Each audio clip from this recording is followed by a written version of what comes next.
Perhaps we need some outside universal threat to make us recognize this common bound. I occasionally think how quickly our differences worldwide would vanish if we were facing an alien threat from outside this world.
Good evening and welcome to Spaced Out Radio tonight. My name is Dave Scott. We're always glad to broadcast to you live from the mountains of British Columbia. We got a great show tonight.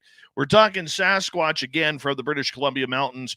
Sheldon Quewezance will be here momentarily to talk a little bit of Bigfoot. And coming off the DL from the injured list, a little bit later, Tim James will be here for the UFO report. But first, we got to say hello to each and every one of you before we get this thing going. We got Race Fan in the gold medal position, Robert Lamoth with a silver, Kitty Caddywhack with a bronze medal tonight. All right, let us say hello to Lisa C. and P. Green Pilgrim over on Twitch. P. Green Pilgrim will be signing autographs after the show. Line up to the left of the studio, if you don't mind, to the left of the studio. Continuing on, Little Cam over on Twitch is here. He did 645 sit-ups in 8 minutes in order to warm up for tonight's show. New world record, by the way. Les Paul Holland strumming away on his Gibsons. If you ever get a chance to see his Gibsons collection, it is beautiful. Beautiful. Deanna Ann, how are you tonight? Good to see you. Human Carl, a great veteran of the United States Air Force. We love you, Human Carl. Thank you for your service, by the way. Trucker Andrew, how you doing, my man? Thank you for kicking off the Super Chat tonight. The Super Chat is a wonderful way to support what we do on this show on a nightly basis, so thank you very much, Trucker Andrew. Millennium, my man, thank you for coming on in. Hi, Cosmic Joe and Noble Patrick. Mel WD40 is here. He is lubing us up for tonight's show because you always want to go into a show nice and smooth. You don't want that rigidness. It doesn't feel good when it's rigid. Trust me.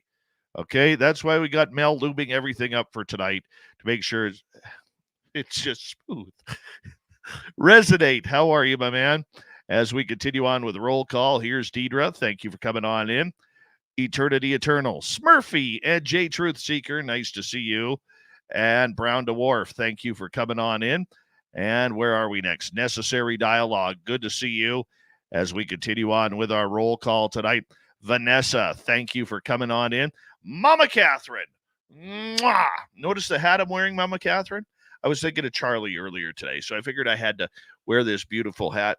And by the way, if there are any spooks listening to tonight's show, do me a favor. Give us a call sometime. You already got the number. You've already got the number. Just give us a call. Say hello. We'd appreciate it. Lightwalkers, Jessica S. Nice to see you all. Continuing on with our roll call here. Who's up next? Let us say hello next to Operation Shutdown. Good to see you.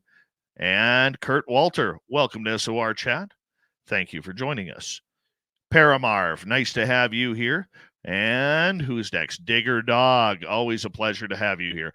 Al Garay over on Twitch, 400 squats, 700 deadlifts in 18 minutes. 18 minutes, all to prepare for Sheldon tonight because he wanted to look buff for tonight's show. That's right. You can't make this stuff up, man. This is reality here. W. David Page, good to see you. Let's get the radio side going. Hello and welcome to the radio and podcast side of Spaced Out Radio tonight. My name is Dave Scott. Very much appreciate you tuning us in. We are going into the forests of British Columbia looking for Bigfoot tonight. Sheldon Quewezance is our guest here on the show, and we're going to get to him momentarily. We are in the middle of roll call here as we say hello to Ann B. And we want to remind everybody the super chat is open if you're on YouTube. It's a great way to support what we do on this show on a nightly basis. And don't forget, you can shop at our Spaced Out Radio store. We do not have ugly swag, people. No ugly swag. You can actually wear our clothing out in public and be proud of it. And you can wear it to more places than a garage sale, the flea market, to the paint store, or anywhere like that. Jessica McCreary, how are you?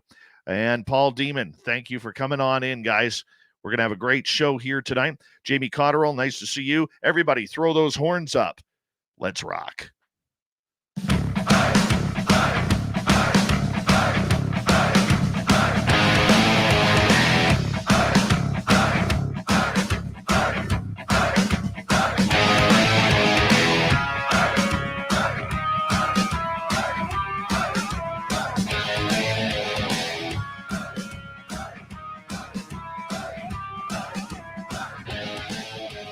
From the mountains of central British Columbia to you listening around the world, this, my friends, is Spaced Out Radio.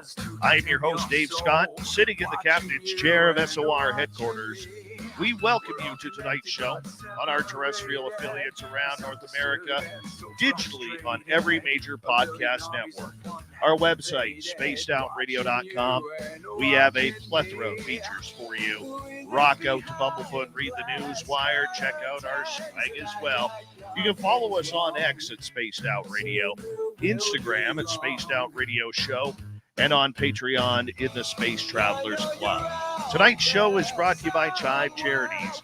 Help make the world 10% happier by visiting Chive Charities today. You can find them on our website. We got a power show of fun tonight as we dig into Bigfoot in British Columbia. Sheldon Quewezance will be our guest here momentarily on the show.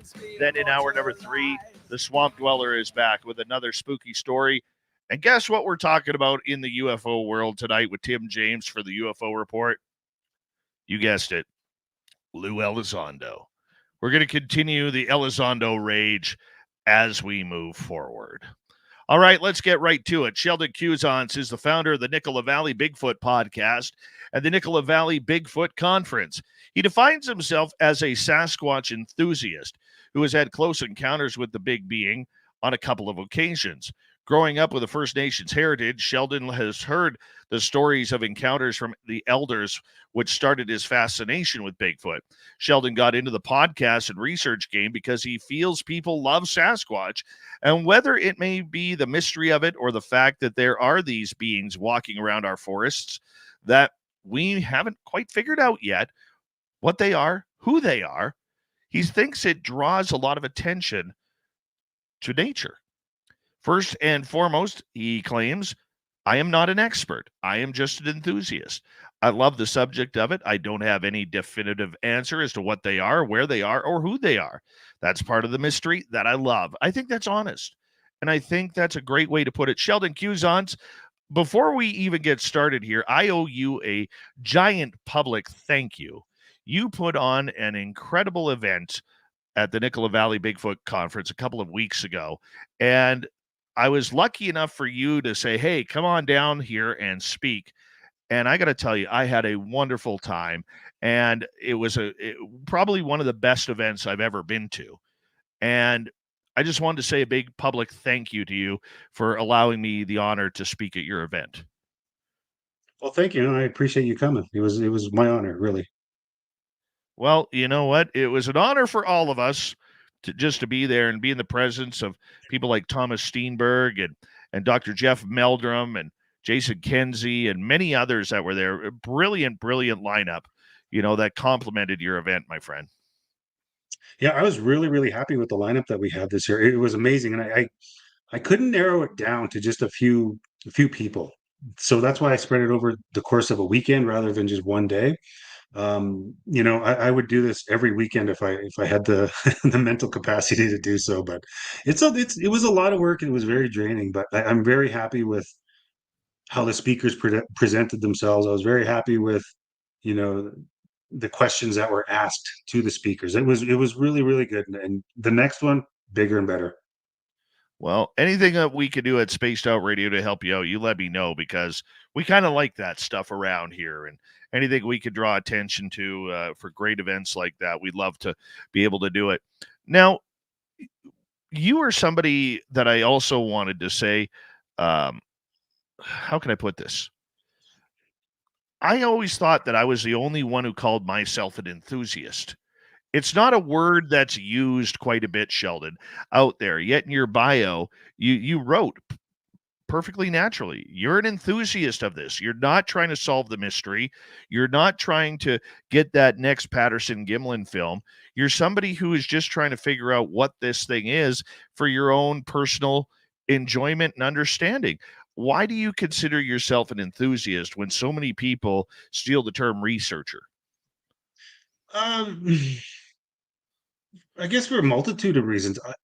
The first and foremost is I don't know anything, and I find it very standoffish when people say that they do have the answers and they know where these things are coming from and what they are and where they've been and where they're hiding, and they know exactly how to track them down. And to me, that sends off a bunch of red flags, because if someone actually did know all that, they would have brought forth the truth and the video footage or the evidence that's needed to solidify the existence of these beings.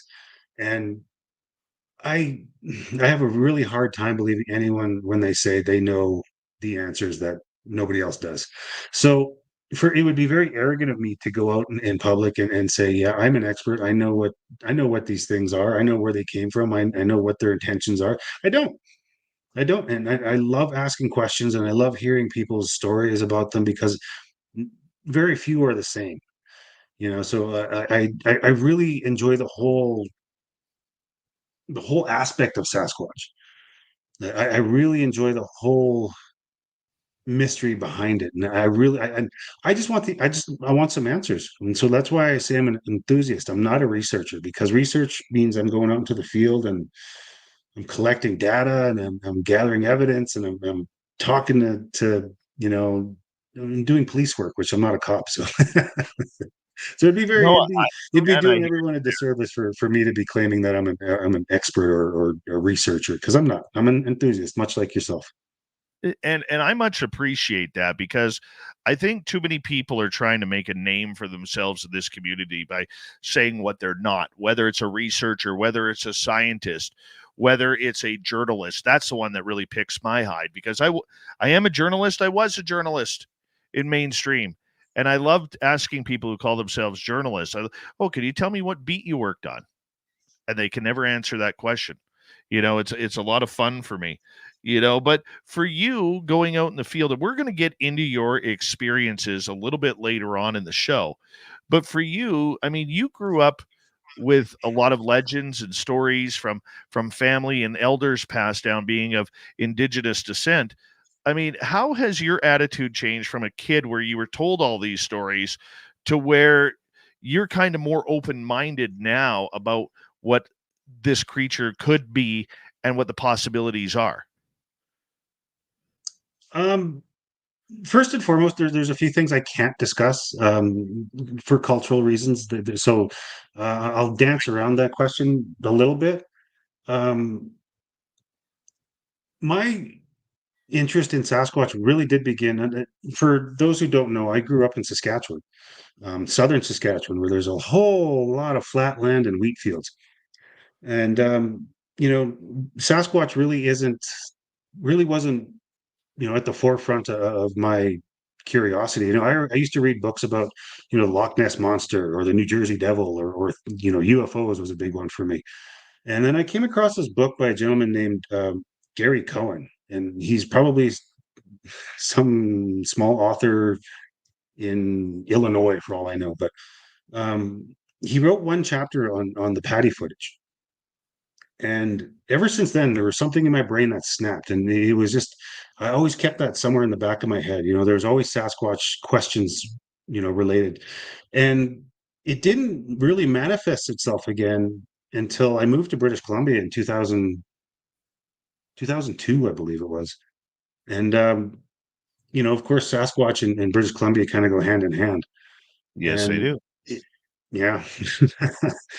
um, and how this whole thing kind of got started was I have two of my best friends on the planet, Dustin and Stanley.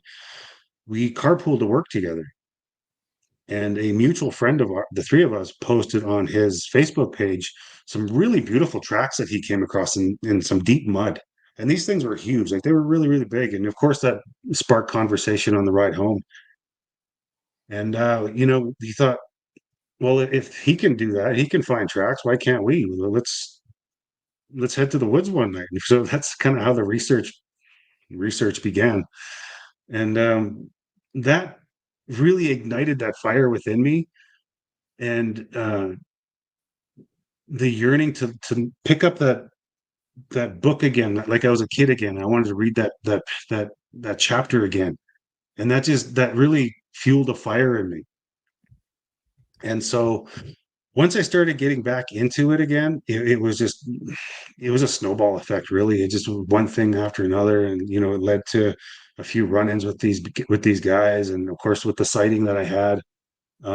It just was one thing after another, and it was almost like I was predetermined in this lifetime to do this, to be uh, to be involved somehow, some way. And life has a funny way of unfolding itself, because it led to the podcast and led to the conference, and obviously me and you are friends now because of Sasquatch. So I mean, it has a weird way of bringing people together, don't you think?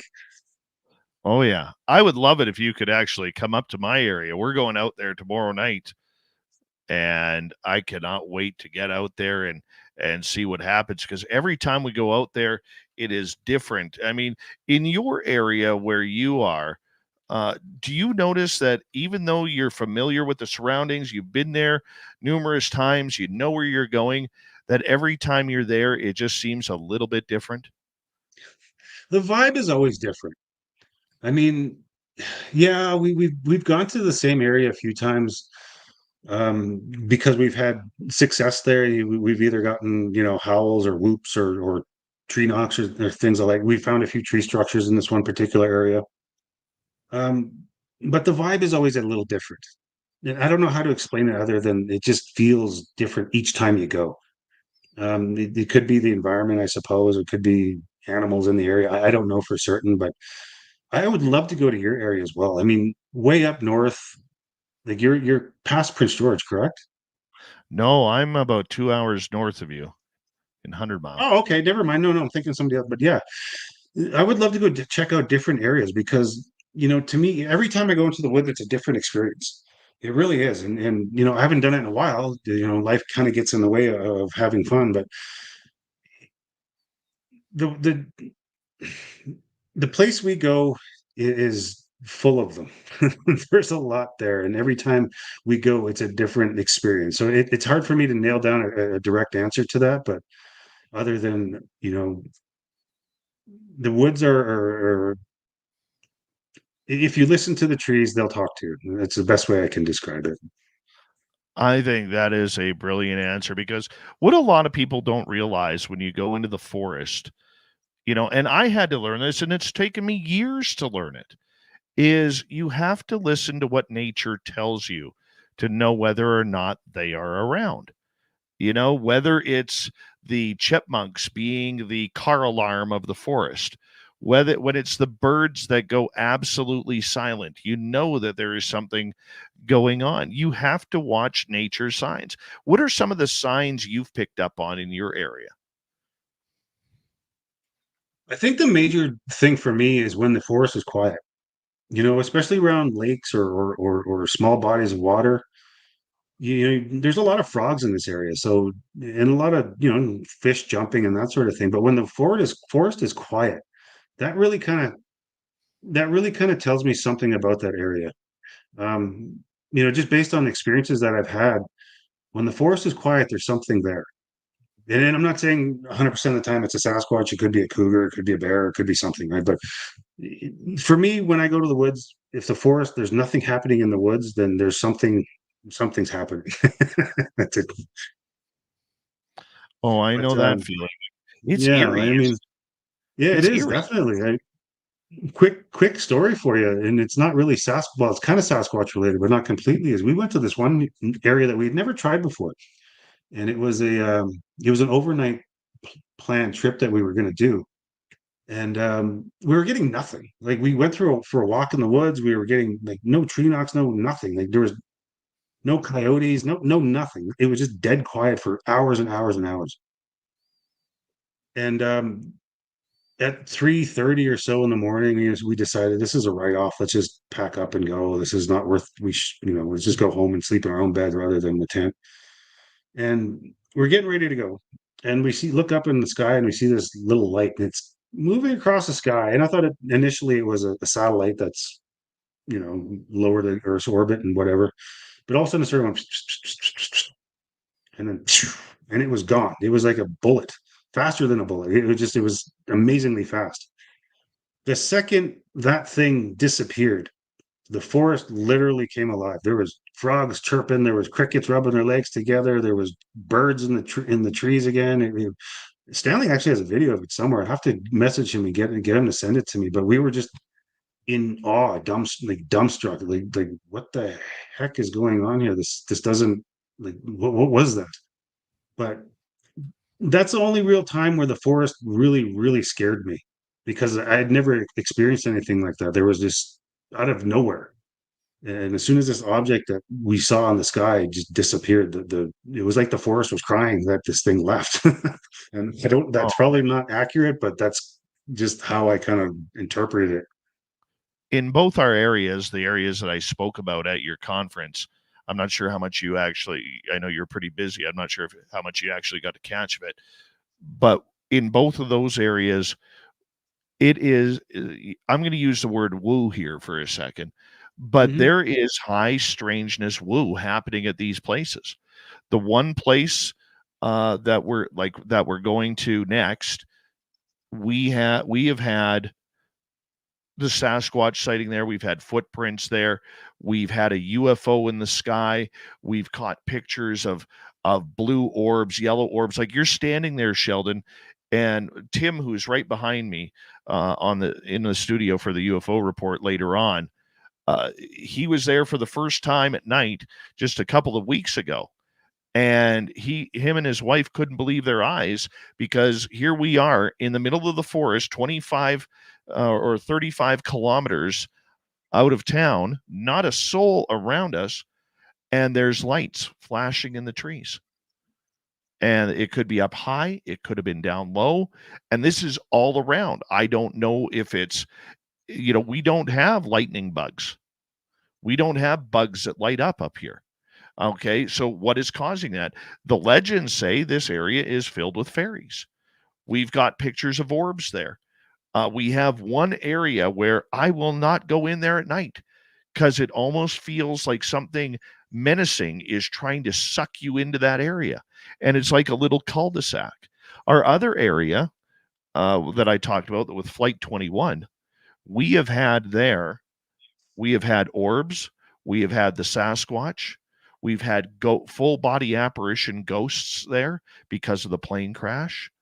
We've had in 2013, in 2023, we actually, seven of us, I didn't say this during the speech there, okay, but seven of us had an encounter. God is my witness, man.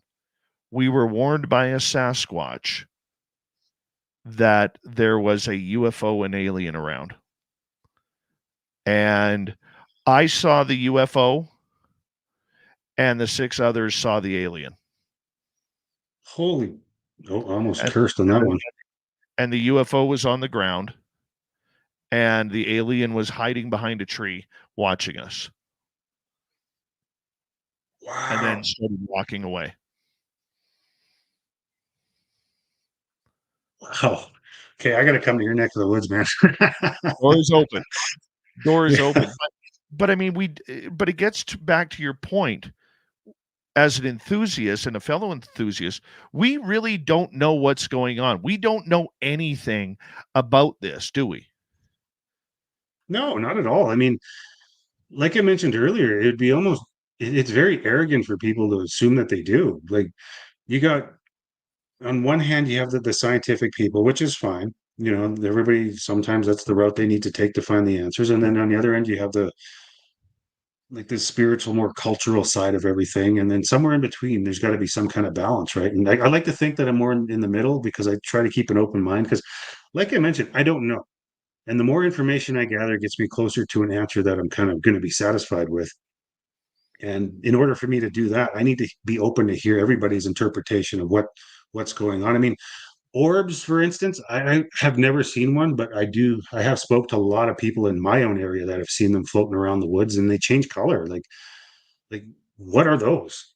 You know, are they Sasquatch related? I don't know. I don't my own personal belief is no, they don't. They're their own little thing, but you know, UFOs, I mean, are they connected with Sasquatch?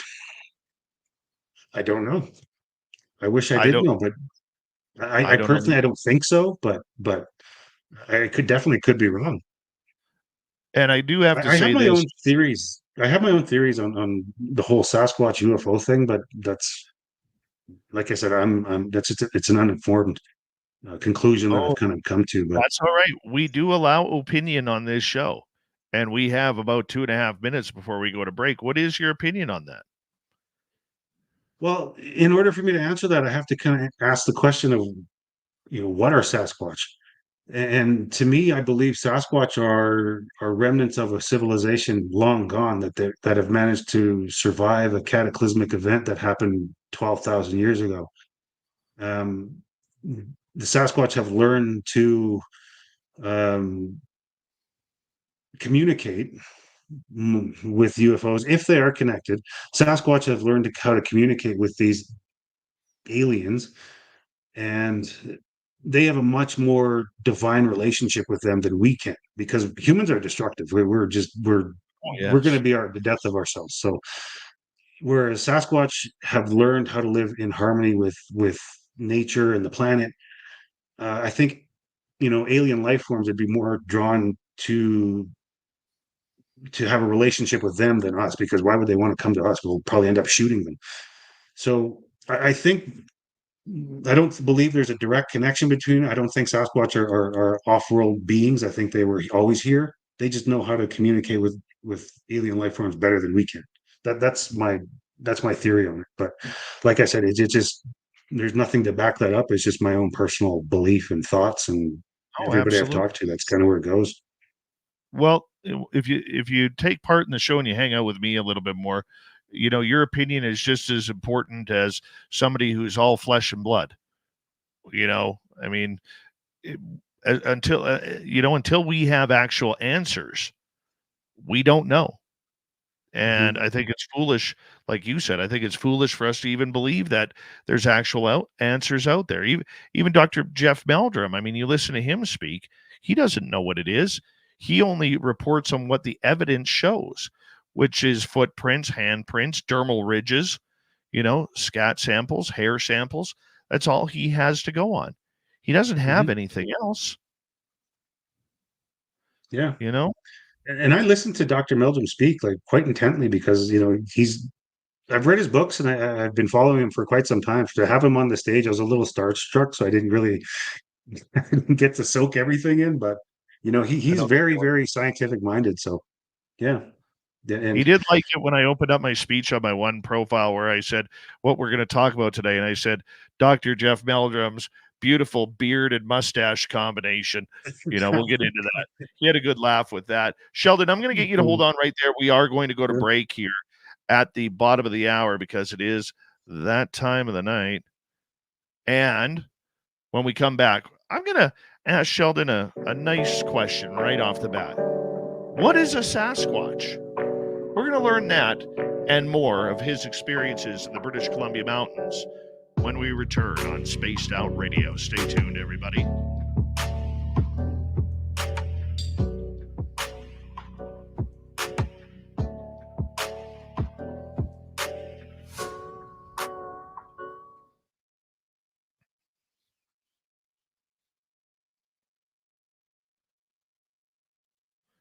All right, we got about 5 minutes here. Good start, my man. Thank you. Oh, right on. I'll just I read the love comments on the YouTube stream. I love this topic. I love this topic. I could talk. I, You know what? I love everything about this field. I love a good ghost story. I love UFO stories and everything. Me But too. I Sasquatch, mean, you are a braver man than me because I couldn't do what you do because it would take way too much of my time. And so I have to narrow it down and I have to just pick one and stick to one oh, subject. So big it Sasquatch it if you is, because if I delve into the UFO world and all that other stuff, I mean, I do look into it. Like I do watch, I get into yeah, YouTube loops where I'm watching UFO videos or Hollow yeah. Earth stuff, and but I generally just stick to the Sasquatch because it's kind of where I'm better educated on, I suppose.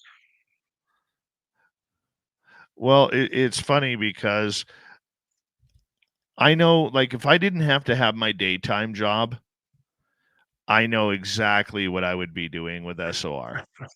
Exactly what I would be doing, and it would be so Oh much man. pre-production. It would be so much pre-production and like live videos and live commentary. Like we'd literally be on the air a few hours more a day, you know, just Yeah. taking advantage of everything, doing a daytime show, doing the nighttime show, and everything along those lines. Like build it into like a mini television channel, you know what I'm saying? Yeah. Yeah. And I same thing. Like if I didn't have to work and do family stuff with my kids yeah, and do the whole regular life thing, I would be head first, like much deeper into this than I am now. And you know, doing the conference and even when I was doing the podcast, it took a lot of time out of my day, but yeah. I loved it, and I still do. And it drives me crazy, but some days it is what it is. I got so much more information from the conference than I expected to, that I was grateful for it. Who was that one guy from Vancouver Island? He spoke on Saturday. Oh, what was his Steenberg, name? He spoke after Thomas. Steenberg from oh, that was Alex Solinek. Yeah, he's a Yeah, he brilliant. works. I don't think he cared for me. At least my inaccurate knowledge of it all. But He's a very scientific guy as well. He's kind of right down the middle. I think he follows just the scientific route, but which is fine. But he oh does yeah, know his stuff, like for what he does. Like he's very much into it. hmm I got some great ideas off of him just on things to carry. Like get yourself a ruler, get yourself a tape measure. Yeah. Always have that. Like I know like tomorrow when we go out, I'm gonna stop at the dollar store and the hardware store and get this stuff and to get baby powder to you know m- make the prints look a little bit better, more of an outline of the print and everything. I never thought about that. He had some brilliant stuff. Yeah, that's he spoke at last year's conference and this one just for those reasons alone. Like Yeah. he's very in depth and knowledgeable about things, and he's very open to talking to people about it too. Like Oh yeah. he's one of the good guys that I like, that the fact that I can work with him. You know what I mean? So it's a good relationship there. Oh yeah. I liked him.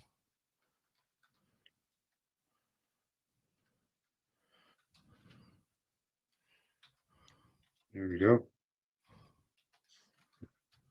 Yeah, no, he was great, and same thing with him. Like he offered his support for if and when I move the conference to a bigger venue or a more populated area, then Yeah. he's all on board as well. So yeah, I think good things are coming from this conference for sure. Well, I think that putting it in Harrison, Hope, or Chilliwack would do that for you. Yeah, yeah. I do have, like, there's obstacles in there. Like I can't just show up one day and set up shop and without getting permission from. Chehalis Indian Band and Harrison Hot Springs and just kind of take over their events. They're But pretty good. The Chehalis band is pretty good with it. I know from my days of working down there that they're pretty open about it, you know. And I know the town of Harrison has really been looking for another conference. Hold on right there, my friend. We're going to come back here in like 4 seconds. okay.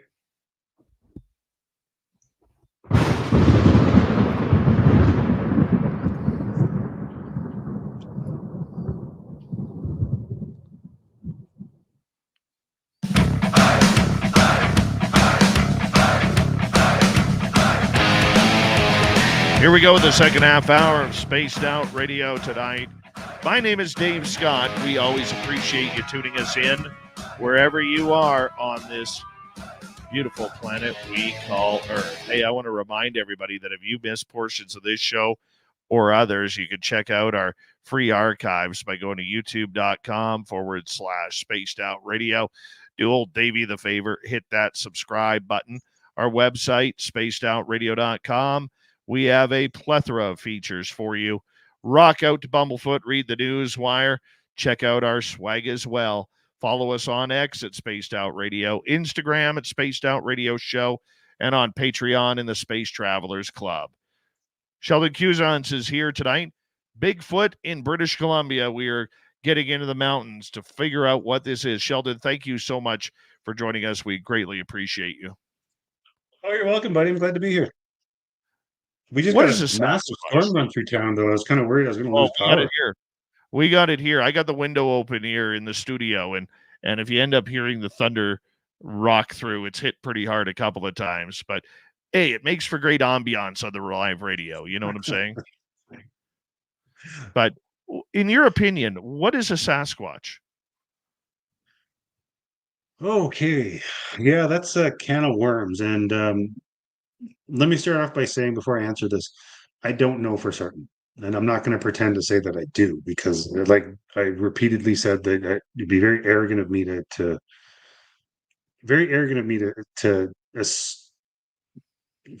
for me to say that I do know. But so in order to answer that question, Dave, I got to kind of back up time a little bit here. So every 15,000 years or so, the Earth goes through some kind of cataclysm, whether it be an asteroid strike or a massive earthquake, pole shifting, the magnetic field moving around from the sun. It causes havoc. And when that havoc happens, cataclysms happen on Earth. We had the Ice Age, and um, certain things happen. And so my belief is that for millions of years, human civilizations, have been in existence. And every 10, 15,000 years, something happens, like one of those examples I just mentioned, and it resets the whole planet. It resets everything, wipes out the majority of the life on Earth, and everything kind of has to start over again. What I believe Sasquatch are there remnants of a past civilization that existed before we were. And what I mean by that is, there's been multiple forms of humanoid beings throughout the past 500,000 years, with Cro-Magnon and what are some other examples there, Dave? Help me out here. Neanderthals, Yeah. humans, obviously. There's been hobbit creatures, and that's not a myth. That's scientifically proven. They found skeletons of these little hobbit people. There, obviously, that's not the scientific term that they use. I just can't remember what the name of it was, but I think Sasquatch are a remnant of a past civilization that managed to survive these cataclysms, whether they've gone underground or they figure out how to deal with these cataclysms at when they happen and when they occur. And I believe they're much more advanced than us.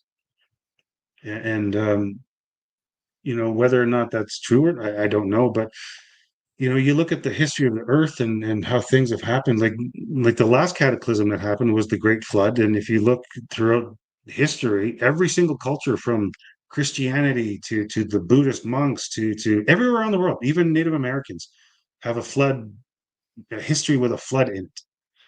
So, that tends to believe that, that did happen. So I believe that these Sasquatch are survivors of these cataclysms, and they've learned to live on the earth, and they know how to deal with these things. You know, why they don't want to have anything to do with us, I don't know for sure, but um, that's where I think they came from. That's what I think they are. I think they're beings that have been in existence much longer than we have, and they've learned to adapt and to be on a higher level of consciousness than we are, and not only with each other but with the planet and everything else. So I think that I think they're a higher being than we are. Humans are destructive. We want power, we want things, we want to consume, and whereas Sasquatch don't. I think, and for that reason alone, I think they're a higher level of consciousness being than we are. So I think there's a yeah. big level. I think there's a big level of truth on what you're saying. What about the idea, though, that there are many people out there who have seen Sasquatch seem to vanish right in front of them, or have strange things? I mean, do you think that I'm not going to say supernatural powers, but do you think there is potentially something special about this creature that is unknown to current science? Because it seems to be able to do things that are just so non-animalistic, if I could say that. And look, and I say that with all due respect. I mean, how many times are you in the forest and you can't see a black bear or a deer? I mean, nature has gives its creatures the perfect camouflage. Mhm. I think that's what it is. They've just learned how to deal with hiding much better than we can.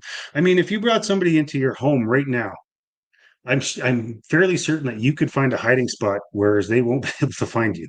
You know what I mean? Well, maybe not with all the lights you got going on in there, but but you know what I mean? Like they've adapted so well to being in the forest, and they know how to maneuver. They know how to not become invisible, because I'm not entirely sold on that aspect of it, but I think they know how to make it look like they've become invisible. You know what I mean? And as far as other abilities that they've had, I think they've developed the ability to be, what's the word I'm looking for? Not psychic, but telekinetic. There we go. And I do believe they can communicate that way. And I mean, that's not completely unheard of. I mean, that's something that the science in itself is breaking down that wall, so people can be, telepathic with each other. And it's not a completely unheard of thing. So I think that's another aspect that Sasquatch have over the advantage that Sasquatch has over us, is that they can communicate without having to speak. The way they can mimic other animals in the forest, whether it's the sounds of quails or owls or grouse or deer or whatever. Have you ever had a situation happen in the forest where you had one mimicking another animal? Hmm. Yes, actually, an owl. It's funny you mentioned that, and I can't say for sure it was a Sasquatch, but like this owl, and I don't think it was an owl. It sounded off. It sounded much bigger than an owl should. And I've heard owls, because the mine site that I work at, there's tons of them around there, and you can hear them hooting in the forest every now and then. But this sounded weird. Like it sounded louder than it should have been. It sounded deeper than it should have been. And it was just like, oh, that's odd. And it kind of, it'd be like me trying to call an owl, and I'm not an I can't make animal calls, and it'd be a pretty crappy version of an owl call if I tried to do it. And this sounded somewhere like that. It sounded like somebody was trying to mimic an owl, if that makes sense. Yeah, because I've heard that, but I've also heard them whoop, and I've heard them scream and things like that. So it's kind of, yeah, yeah. I think the owl hoots is something that they do to warn others, but the howls and the whoops and the screams, and that's something else. Have you ever been close enough to hear what they nickname the samurai chatter? I've never heard that. I wish I have. Well, you know what? I better be careful what I wish for, but I do want to hear that. Like, I mean, I've heard the Sierra sounds, and to me, that's somewhat what it is. But then speaking of, I've heard other researchers talk about the samurai chatter, and I've talked to some elders around not only this area, but in the Fraser Valley area where Chehalis Indian Band is and things, and they say that that's their language. That's the Sasquatch language is what you're hearing, and it kind of sounds like it should make sense to if you're an English speaking person, but it doesn't. And it's same thing with First Nations languages. I mean, they're very. It's almost like you should be able to figure out what they're saying, but you just can't. You know what I mean? But I haven't heard that, but I do want to. I've heard it once at the plane crash site and didn't realize what it was until I was prepping about 8 months later to have Ronald Moorhead on the show again. And I was talking about the Sierra sounds, and I played them for a friend. And then I heard the Sierra sounds, the kind of thing. And it just sent shivers down my spine because that was literally happening like about 40, 50 feet in front of me and my buddy Merle. That was back in 2018. And I wish I would have recognized it for what it was back then, but hey, things happen. I have been screamed at to the point where I believe I was hit with infrasound, and that was a whole other thing in itself. I mean, I've heard whoops, I've heard the howls, I've heard tree knocks and things, but when I got screamed at, it was something completely different. Like, I've never felt anything like that before. It literally penetrated through me. I could feel the sound go through me, and it was like it went through my lungs and my heart and my gut, like my arms, everything. It was just something that was very paralyzing almost. Because quick story there, Dave. Yeah, please. We got lots of time. Okay, so I mentioned my two best friends earlier, Dusty and Stan. So when we got into this whole Sasquatch thing, there was a little local internet radio station in town in Merritt here, and they were looking for content, and we're like, well, let's put together a radio show for Bigfoot. We'll just go to the woods and get some audio, and we'll record us out in the field, and we'll do interviews with each other and that sort of thing. So the radio station was all on board. They were like, yeah, here, you can use our equipment and everything, and just bring us all the audio and we'll put it together and we'll put it out there for you. Great, perfect. So one night, me, Dustin, and Stanley didn't make it on this particular run, but Dustin's wife Ariel did. And we went out to this one area that we kind of went to every once in a while, and we weren't getting anything. It was just a very slow night. It was just one of those things where you weren't getting nothing, and that's most nights. But as we're driving back, and these are like decommissioned forest, like logging roads, and we are driving back, and all of a sudden, just bam, this big clump of mud hit the truck. And Dustin's driving, I'm in the passenger seat, and Ariel's in the back. And I was like, stop. Let's see what that was. Because I want to see if there was damage, first of all, because it was a really loud thump. So with a tape, like an audio recorder in my hand and my finger near the record button, I jumped out and I walked around and I looked around at the back of the truck. And of course, there's nothing. It was just a clump of mud, so there was no damage to it. But I heard some twigs breaking up. There's a little high wall of forest. The tree line was about 10 feet above me. And I looked up, and all of a sudden, like, I've heard this roar just came at me, and it froze me solid. Like, my mind was there and I knew what was happening. I just couldn't move. And this roar lasted for maybe 4 or 5 seconds at the most. But in that 4 or 5 seconds, a million thoughts went through my head. Like, this is how I'm going to die. something, whatever this is going to come grab me because I can't move. And keep in mind, I had a recorder in my hand. Never even thought once to hit the button. I don't think I could have anyway because I was literally just frozen there. And it took me a few seconds to kind of shake it off, literally shake it off, because I had to like get my body moving somehow because I was starting to get scared because I'd never felt that before. I've never felt anything penetrate through my entire body that way. Like I could feel it go through me, and there's no other way for me to explain it than that. It's this vibration, sound, whatever it was, just penetrated every inch of my body, and it went through me. And I managed to come to, and then this, mind you, keep in mind, whole thing only lasted maybe 20 seconds. I was out of the truck. Get back in the cab, and Dustin's like, "What was that?" And he wasn't asking about the scream. He was asking about the clump of mud that hit his truck. He never heard it. But his wife sitting in the back seat, who had the window down, did. She heard it. And I was just like, "Did you seriously? You really didn't hear that?" And I was like, "We have to go. We have to get out of here because I'm not. I'm like I'm starting to freak out at this point because I'm just trying to recover my like trying to physically recover from this thing. I don't know what that was.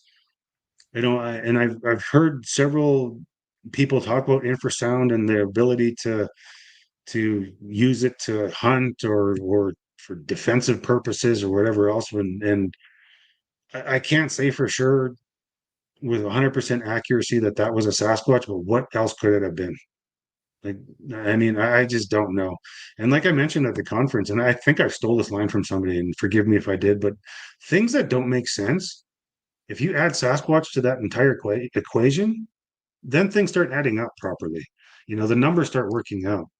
And so, without saying with 100% guarantee, but what else could it have been that did that? And it really freaked me out at first, but in hindsight now, I'm like, wow, that was something new that I'm kind of glad happened because now I'm prepared for the next time, I suppose. But yeah, that was one of those things that I'm still kind of pondering on, and I wish it would happen again because I got to quit wishing for things, but I'd like to Well, experience it again just so I can try to reevaluate what was going on because my brain was in a million different places, but it was definitely frightening. well, you know what's funny is I have only heard one roar ever. Been growled at twice. Don't know if it was a Sasquatch or not. I think the second time was. The first time, I don't know.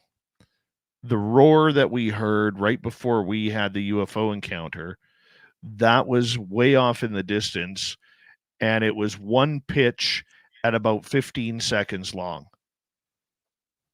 It was the That's a most good one. incredible thing. Yeah, all seven of us got it. We actually got the audio on camera, and that was pretty impressive.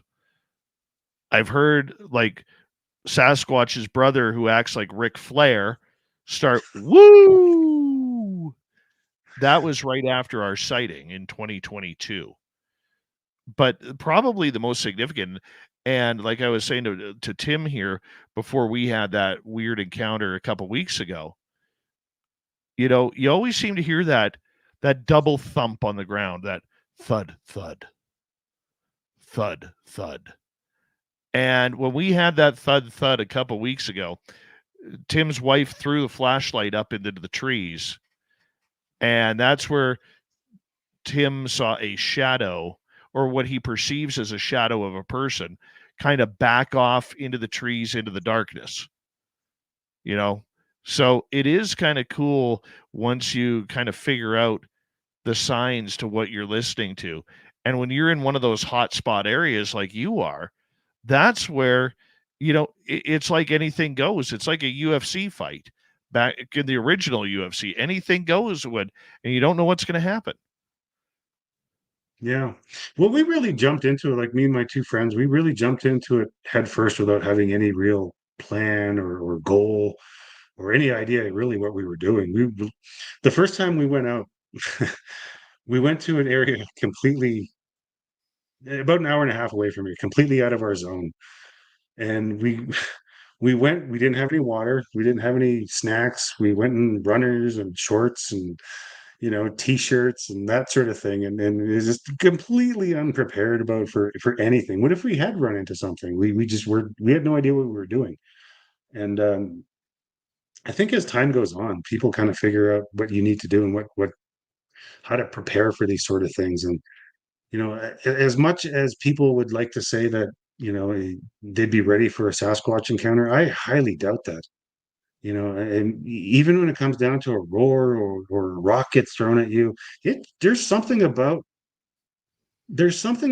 having an encounter, even if it's not direct, that's really kind of, it has the ability to take you back, and really your brain starts going in these different motions, and you're trying to figure things out. And so yeah, it's just one of those things that I don't think you can prepare for it, to be honest with you. I really don't. I mean, as much as I say I wish I could do this again, do that again, or experience this and that, I don't know if I could.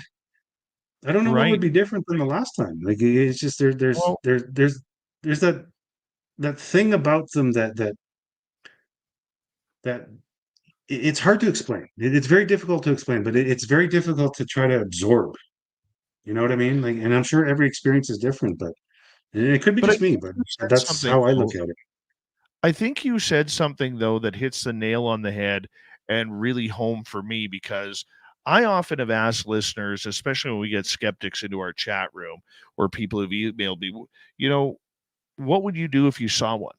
And here you were in that area, prepared to have an encounter. And when you had your encounter, you forgot to bring your cell phone out, because all of these people say, well, you should have. Why didn't you bring your phone out? Why did you hit record? Why didn't you take the picture? Why didn't you do that? Exactly. I have no idea, and there's no answer for and that's just more fodder for the skeptics and such, that well, I would have brought my camera. It's like, I doubt it. I can say with 100% certainty on that one is like grabbing your phone and trying to zoom in for the perfect picture is the last thing on your mind. Survival mode kicks in, and the longing to continue the day and make it home safe. That's where your priority goes to. And it's not the perfect picture for evidence and oh, I'm going to become a millionaire with all the evidence I'm going to present, because your brain doesn't work that way. It wants to live, and it wants you to get out of there so it can live. So, you maybe it's just me, and I've heard several people, like when I was doing my podcast, that have had multiple encounters with these guys. And you know, it, for the most part, they're kind of peaceful, and they're just run-ins and such. But to me, it's to me that for me personally, I should say, I don't function that way. You know, I- I'm an enthusiast, and I want answers, and I want to learn more. But I'm also a realist, and I know myself well enough to know that my brain will go into survival mode like that, and it won't deviate from that, because it just wants me to get out of there. So it's different for everybody, that's for sure. But for me, it's hard to say. It's definitely hard to say. Would I want to see another one? Absolutely. Would I be prepared? Probably not. We never are we? We No. never are. And yeah, and that's the thing that kind of gets me, is that yeah, there's so many skeptics that seem to have all the answers for us to gather the evidence, but it just doesn't work that way. There's no sound way to prove. There's not any way that we can do that. It just doesn't work that way. Well, I like to call the skeptics a bunch of armchair quarterbacks who never been out of the city, had never been in a forest, and Yeah. never been surrounded by these things. And when you know they're around, it is a scary, scary sight when you know that you're not the toughest guy on the block at that point. Hmm. It's scary. Sheldon, I'm going to get you to hold on right there, because we are going to go to break here at the top of the hour. Hard to believe we're already 1 hour down and 1 hour to go with Sheldon Quewezance on Spaced Out Radio tonight, talking Bigfoot, Sasquatch, skepticism, and how we got to be careful branding this when we don't know what we're looking for. We'll be right back, everybody.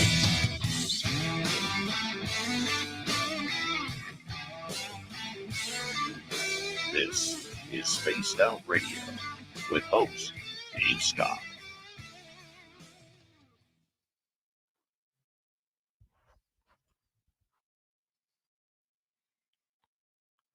Just reading the All comments. Right. Sheldon, I'm just going to put you in the green room for a couple of minutes here. I'm just going to take a quick break. Be back in a couple seconds, okay? Sure. All right. We'll be right back, everybody.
Waiting for that breeze to come in. There we go. All right. Poncho Zorch, how you doing?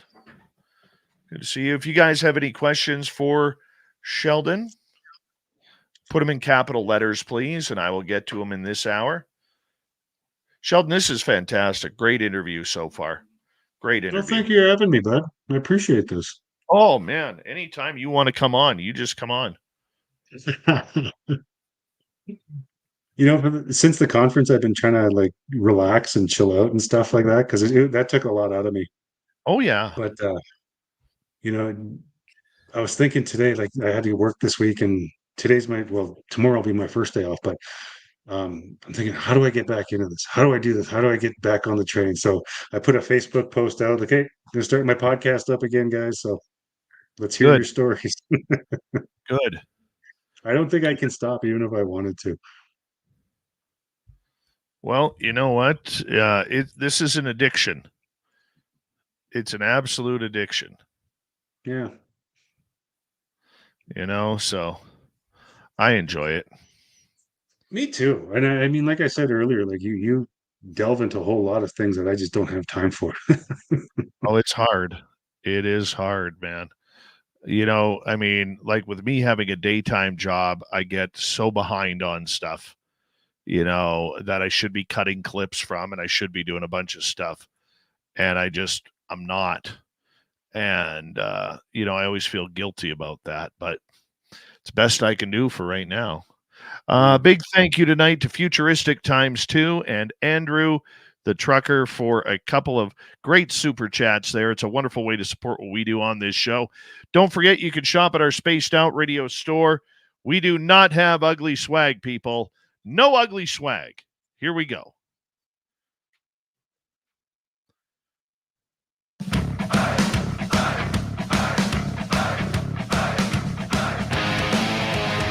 All right, here is hour number 2 of Spaced Out Radio tonight. My name is Dave Scott. We very much appreciate you tuning us on in wherever you are on this beautiful planet we call Earth.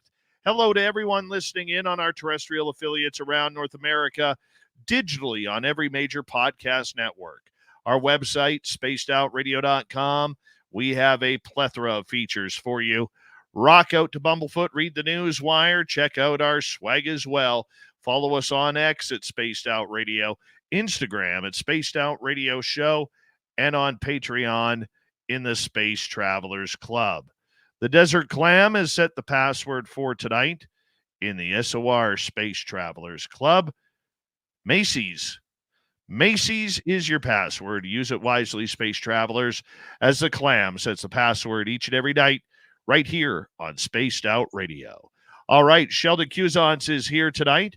We are talking Sasquatch in the British Columbia wilderness, and you were talking about one of your encounters a little bit earlier, but you've actually seen the big guy. What happened? Well, so my brother, who is a public official, I'll leave it at that, was visiting myself here in the Nicola Valley, and he wanted to go out on an excursion with us because at that time we were going out quite a bit, like probably 2 or 3 times a week. Like that was a lot. And on this particular night, I just didn't want to go. Like I wanted to stay home and just relax on the couch and just visit with my brother. But he wanted to go, so I messaged Dustin, I messaged Stan, and Stanley had other things going on, and Dustin and his wife said, "Yeah, okay, let's go. We'll go for a little bit." And so we went to this one area that we go to a lot. Like we went to a lot, and we were having nothing. Like there was nothing. It was just like 99.9% of the time that people go out to look for evidence or listen for howls or whatever, you don't get anything. That's a big misnomer too, but we'll get to that later. But so in this particular night, we were getting nothing, and then we were kind of sitting in the truck. We're parked by the lake, and we're kind of deciding what we're going to do. And I have this flashlight, those telescopic lights that you further out you push, the wider and finer the beam becomes. And I was just kind of scanning the tree line every few minutes or so, just for the sake of it, because we were already out there. And my flashlight caught a glimpse of, like, caught something. Now this thing had these kind of amberish eyes, it looked like a traffic light, but not quite that color, a little different. And so I kind of mentioned to everybody in the truck, I was like, "Hey, what is that?" And Dusty and his wife were sitting in the front, and me and my brother were sitting in the back. And Dusty and Ariel saw it, and this thing was black, like black, like ink black, like it almost looked like the light hitting it wasn't reflecting off of it type of black. And you could see it was standing behind a tree, and it was like peeking. And I could, the thing that stood out for me the most was its hands, because you could see the power in this thing with his hands, like with his, just like, that's what stuck out to me the most. I mean, I could see other features, but that's what really I focused on.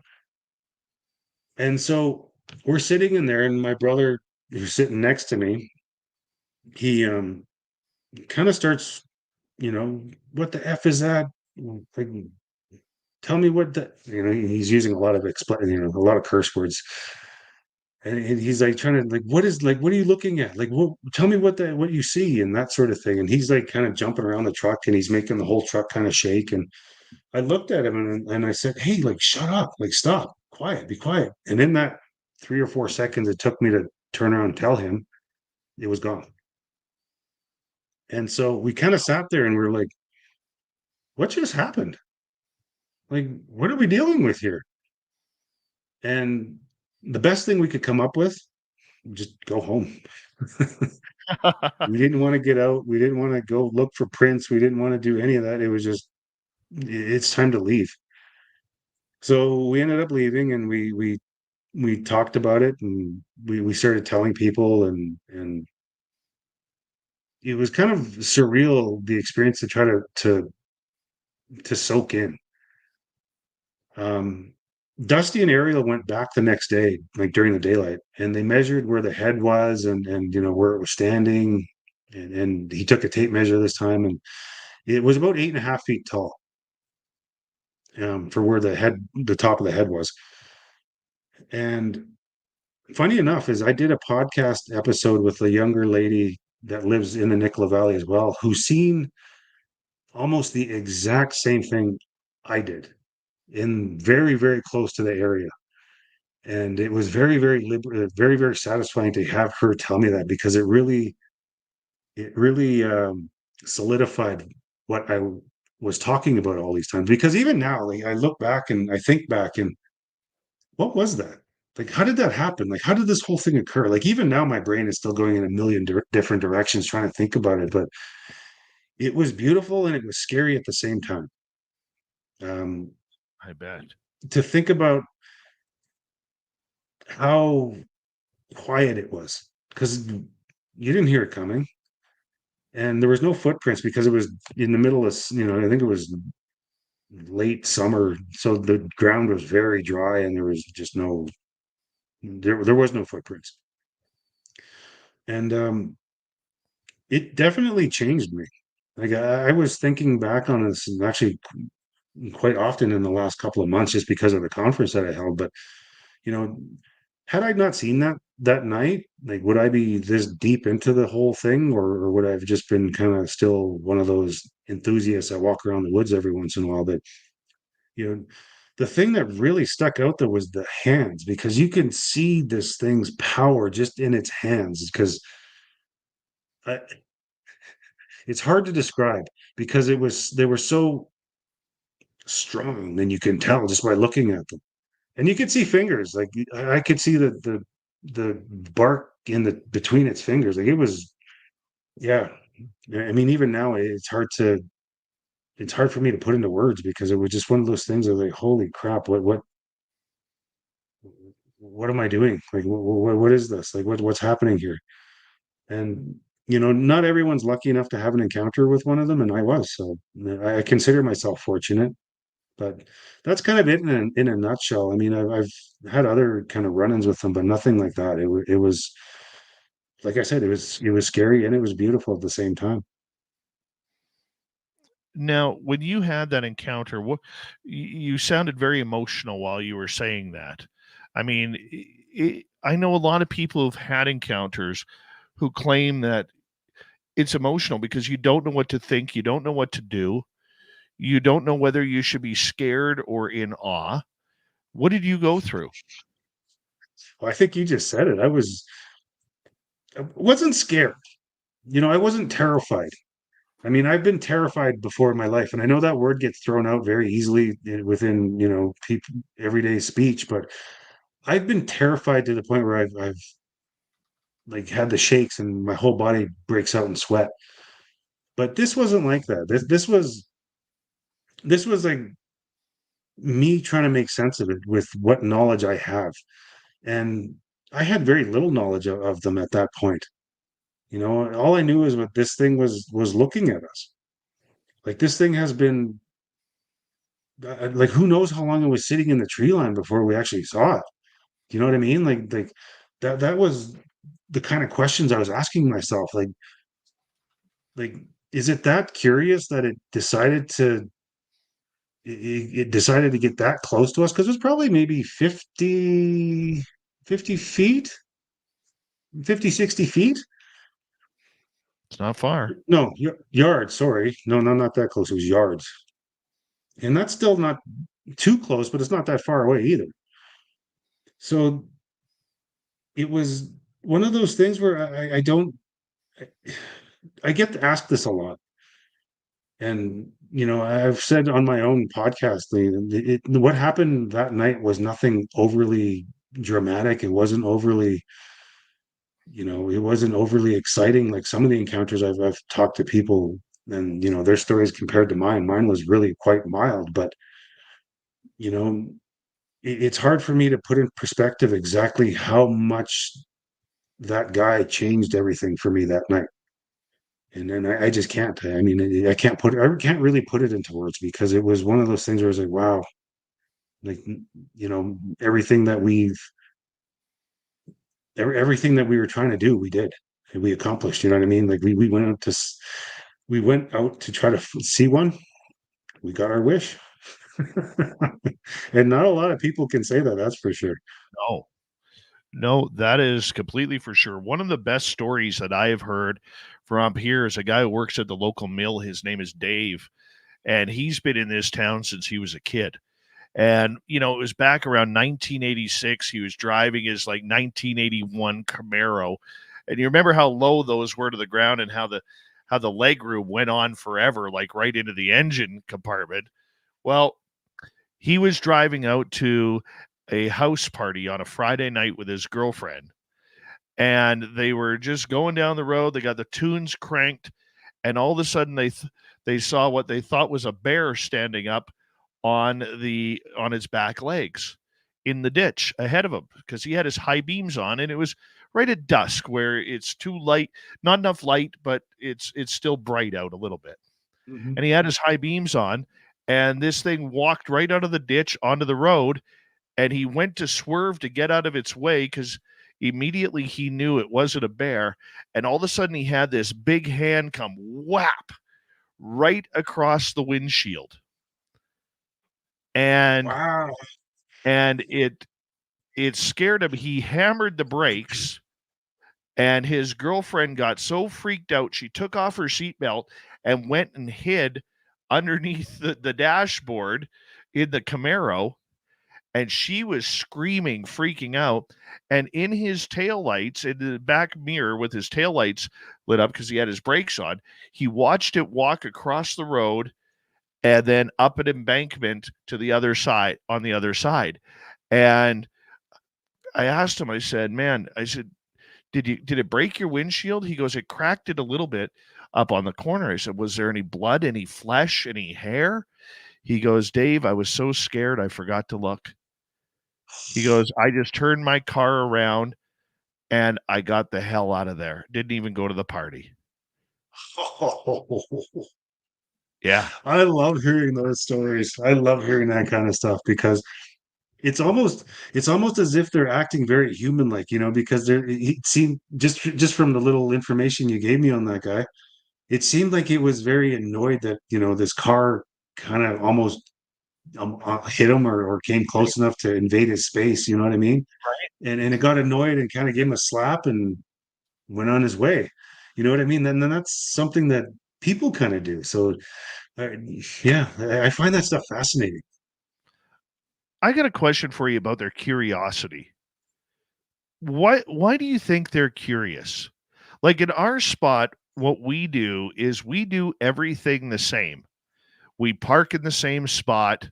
We set up like if we could have a campfire right now, we can't, due to the dry conditions. But when we can, we set the fire in the same spot, our lawn chairs in the same spot. We do everything the same. And it seems to kind of bring them all around us. You know, I've heard from other people too that I've interviewed that they've found them to be very curious as well. Looking in windows, looking in car windows, looking at house windows, and looking at farm animals. Why do you think they seem to be very curious?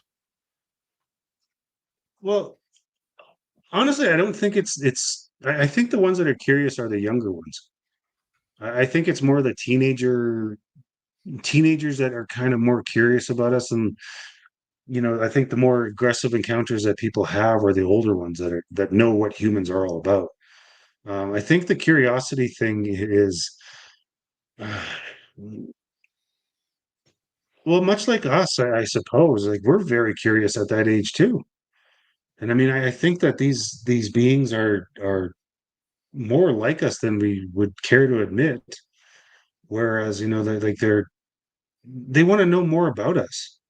Why do we do those things? Why, like you said, like you guys do the same thing every single time you go into your one spot, and they probably, there's probably a few of them scratching their head and thinking, like, what the heck are these things doing here again? So they're coming to check you out. Like they want to see what's going on, what's happening. I've heard stories.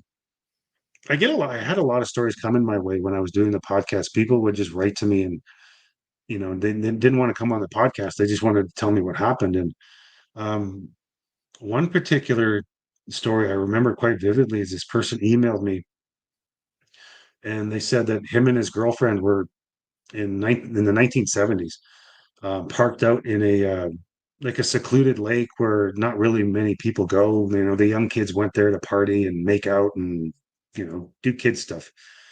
And he's in the front seat with his girlfriend, and they had the bench seat because back then they had bench seats. And they're making out and they're getting to do ready to do what kids do at that age. And the woman looked back, and there's this, and all she could see was the face apparently, and this thing was looking in the back windshield there, just staring at them, watching them. And I don't, obviously, I don't think it's a perversion thing. I think it was curious, and why they're curious, I don't know for certain. It could be a rite of passage. It could be, maybe they have social structures like we do, and they're getting teased to go, you know, maybe there's a group of teenage Sasquatch that are, daring the other one to go check those people out, or, get as close as you can without getting scared, because that's what people do. But to answer your question, I really can't, because I don't know. Like I keep telling people, I have no answers for you. But what I do think for certain is curiosity is what's going to get them caught. I mean, that's one thing that I'm kind of weary about, because they are so curious. I Yes. mean, I think that that will be their downfall. If we ever get the opportunity to, and I hate saying this, but if we ever get the opportunity to capture one, and even the sound that's me saying that really bothers me, but it's going to be for that reason, is they're going to get too close, they're going to get too curious, and somebody's going to have some kind of system set up where they're, next thing you know, they're in a net, or they're in some kind of trap. You know what I mean? So that's kind of what I think. But that, I kind of deviated from your question. But No, they are genuinely curious. I think you segued really well, because it leads me to my next question. As much as you love this subject, would you want them proven? I can't, at one point I thought that I would like to see them proven, but, looking at the way humanity treats things, and unfortunately, science has to treat things. If we have a live one, it's going to become a guinea pig, and eventually they're going to kill it to dissect it. And I don't know if I want that to happen. I don't know if I'm ready for that. I believe in the creature because I've seen it with my own eyes. I don't need any more proof. What I want to do is I want to have a close encounter. I don't know if I'd be ready for that. I don't know if I could handle it. But I want a close encounter. And I'm not saying 100 feet or even 50 feet. I'd love to see one 15, 20 feet in front of me or closer, and just have that hello, just to say hello and thank you. As childish or as wimpy as that may sound, that's all I want to do, is have that hello and thank you moment with it. Because I don't think, at least this is my opinion, I don't think they're as dangerous as we make them out to be. I'm sure there are ones that are really angry, just like there's rogue killer whales, there's rogue bears, there's rogue mountain lions, there's rogue people. Okay, I'm not saying they're all hunky dory and ready to, give you a salute when they see you, but I do believe that if they find a trust in you, and that's what we're trying to do in that area, is kind of almost build up like a trust, if that's even possible. I would love a close encounter. That's all I want. No camera, no nothing. I just want to be able to say, wow, hi, and thank you. Yeah. Like my friend Robin says, he just wants to sit down and have a beer with one. That's his whole goal. That's a good goal. I don't think Sasquatch would want to have a beer, but yeah, whatever. It's his thing. But do I want one? Do I want it proven? Not by us. By us, I mean our society in this day and age, because we are very, very, very destructive. Maybe you know, hopefully humanity kind of smartens up and we can learn to be at peace with things. But maybe in 100 years, when we have a better control over our own emotions, and where we don't want to cut it up, and we don't want to dissect it, and we want to actually learn, about their culture and their history and their past. But as for proven, yes, I do want it, but no, not by today's standards. No. No, I would agree with you. But more and more people are going out to look for this.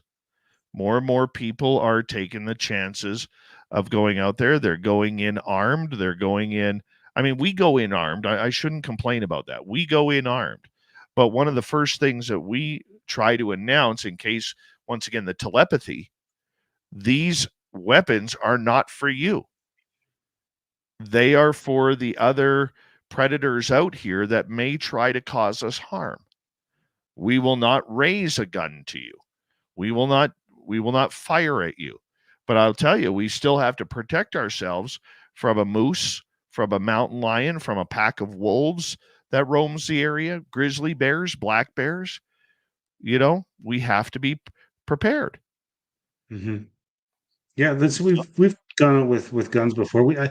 Myself personally, I prefer not to. I mean, I'd rather carry a can of bear spray or something like that. But there are other things in the woods that you have to be very wary about. And we have the same thing you do. We have cougars, we have wolves, we have aggressive elk, we have aggressive moose.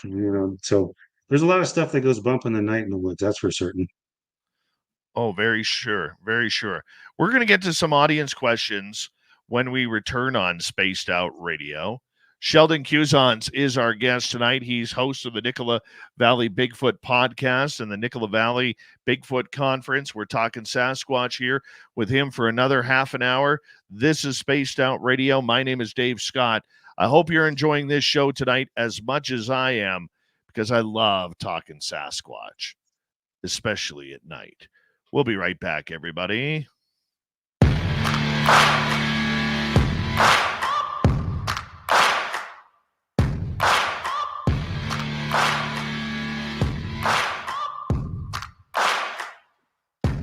listening to Spaced Out Radio with your host, Dave Scott.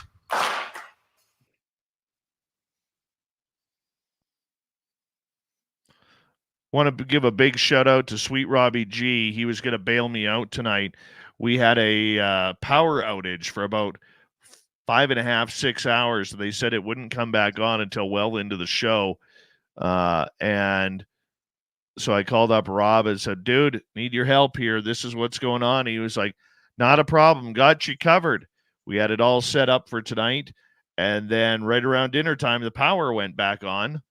And I'm like, hey, dude, I could do it. You take the night off. But big shout out to the love for Sweet Robbie G, who is going to bail me out tonight. Thank you, buddy. Appreciate you. And, man, this is flying on by, Sheldon. Flying on by. Yeah, this is going by quickly. Holy smokes. Are you guys still getting the thunderstorm warnings? No, it seems to have passed us for now. And the rain has stopped. You know, I opened up my window wide here in the studio because I was hoping to get some of that nice breeze in here. Didn't help. Didn't help at all. Yeah, apparently we're getting another one moving in here shortly. So I'm just kind of keeping an eye on it because it's pretty intense. So it's coming again. Yeah. So charge everything up before I go to bed. Right. Do we got another warning too? Well, yeah, we might. We don't have a warning, but I'm just looking at the radar, the map. Yeah. Yeah, it looks like probably around 1 o'clock we're gonna get hammered again. Nice. Yeah, I'm sleeping with the window open then. Totally sleeping with the window open. Yeah, I'm just kind of grateful all the fires are kind of being kept under control now. We didn't have that bad a fire season this year, so. No, it wasn't too bad here at all. We had one close one, but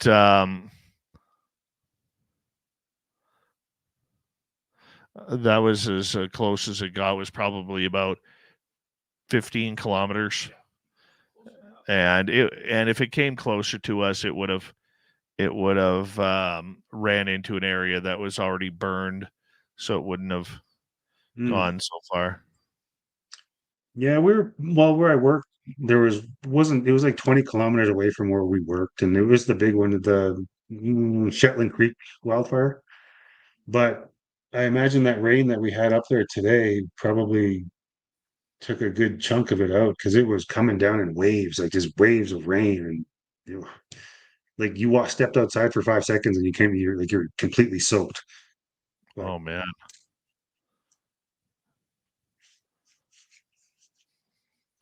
But we're almost done. At least you have a McDonald's there. I went to McDonald's 3 times while I was there, man. 3 times in 2 days I went to McDonald's. I was like, I'm figuring out. Whenever I'm done I work 4 days on, 4 days off. Yeah. And always on my 4th day, I treat myself because I put in like 100,000 steps in the 4 days that I work. So whenever my 4th day comes up, I go and treat myself to a Big Mac and a large fries because they're so good. I know it's so bad for you, but it's so delicious. I agree with you 100%. Which mine do you work at? Highland Valley Copper. Oh, that's in Logan Lake, right? Yeah. Yeah, that mine is huge. Yeah, huge. And we're expected to get approval to extend the mine life. And once that happens, it becomes even bigger. Like, it's going to be around for quite some time now. Man. Yeah, that place is. We drove by there on the way to come down there, and it always amazes me. I mean, it's like 15, 20 miles long, 30 miles long, that mine. And that's just from what you can see from the highway. Like, it goes way, way back, like over the mountains and everywhere. Like, it's huge. Oh, I get you, man. I get you. I'd love to take one of the tours there. They just did an open house like a month ago where they were giving tours, like bus rides around the mine site and through the mill. And Yeah, they do that every August long weekend, I believe.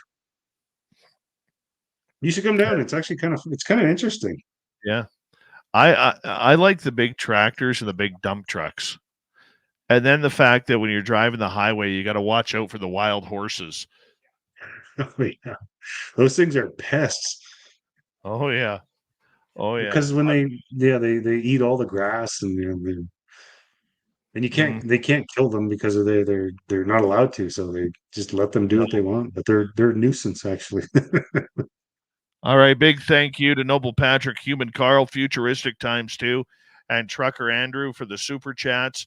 Really appreciate the love and support. Thank you to everybody who's new here and hit subscribe and rang that bell. We are here 7 days a week for your listening entertainment. And here we go, everybody.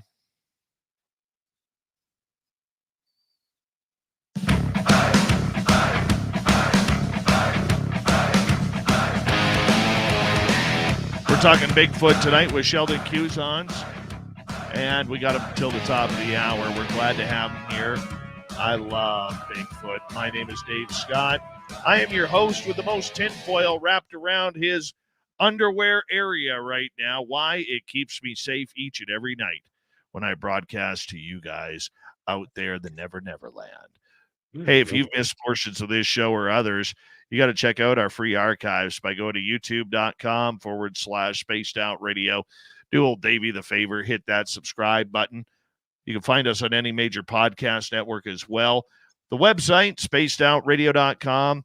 We have a plethora of features for you. Rock out to Bumblefoot, read the news wire, check out our swag as well. Follow us on X at Spaced Out Radio, Instagram at Spaced Out Radio Show, and on Patreon in the Space Travelers Club. Here we go. Sheldon Quewezance. Got him till the top of the hour. We are hanging out, talking Sasquatch of British Columbia. And man, there are so many stories out there that all of us have heard. You being a podcaster, what do you like about these anecdotal stories that people share with you? I like how people's reactions are to them because everyone's different. Um, I've heard scary stories from listeners and such, and I've heard peaceful encounters, and every single one is different. And I find it fascinating how people's reactions are to them. I mean, no two are the same. At least that's what I found as long as I'd done the podcast for. And I got to kind of correct you a little bit. I did do a podcast. I'm actually trying to start the podcast again. Um, I put the podcast on the back burner because life things were happening and I just didn't have time for it anymore. And so I had to kind of put it on the back burner. But now that things have settled and the conference is over, I can really start focusing on it again. But um, I think a lot of the times when people talk about their experience with them, that's what I really enjoy. Like even you telling me that story of that gentleman that had his car slapped, like that was my place of zen. Like that to me is amazing. I love that stuff. That to me is where that's where my love for hearing people's encounters is. I love the encounters as well. Do you think, though, that this creature, whatever it may be, do you think there is a danger to it? Do you think it has maybe different species of it, some more docile, some more violent? What's your opinion on that? You know, I I've talked to people from Florida, Texas, Quebec, Northwest Territories, kind of all over North America. And the one thing I found, and I think a lot of people kind of agree with that, though, is the further south you get, the hotter the weather is, the more aggressive they seem to be. I mean, there's not a lot of stories of these things being overly violent, in British Columbia. Let's just narrow it down here. You get a lot of stories of encounters where people get scared, but of course that's bound to happen. Um, I do remember hearing one story from Florida where they were very, very aggressive. and very smelly. I'm not too sure if those two things coexist because are on the same thing, but different subspecies. I don't know. I mean, anything's possible. I mean, humans have subspecies. Like we're different no matter where you go. Like I'm indigenous from Canada, but you can tell me apart from somebody who's indigenous from Mexico. Like there's subtle differences, but there are differences. Now, do Sasquatch have the same thing? Possibly, probably. So does that affect their moods, their behaviors? Could, probably, yeah. I mean, if I was covered in thick hair and had to be in the forest and deal with the heat, I'd probably be pretty owly too. And then you got to deal with these destructive little hairless people that come essentially their homes and invade them. Yeah, I'd probably be grouchy, but I do find that I did find that when I was talking to people, it was definitely the further south you went, the more aggressive they became. So I know that really doesn't answer your question, but there is something to it in that they do become different in different areas. Do you think, and I agree with that, like when you have a lot of room to wander in British Columbia through the northern reaches of Canada, go into Washington State, Idaho, Montana, Oregon, the upper part of Nevada, California, that's a lot of open area where there's not a lot of settlement in those forested areas.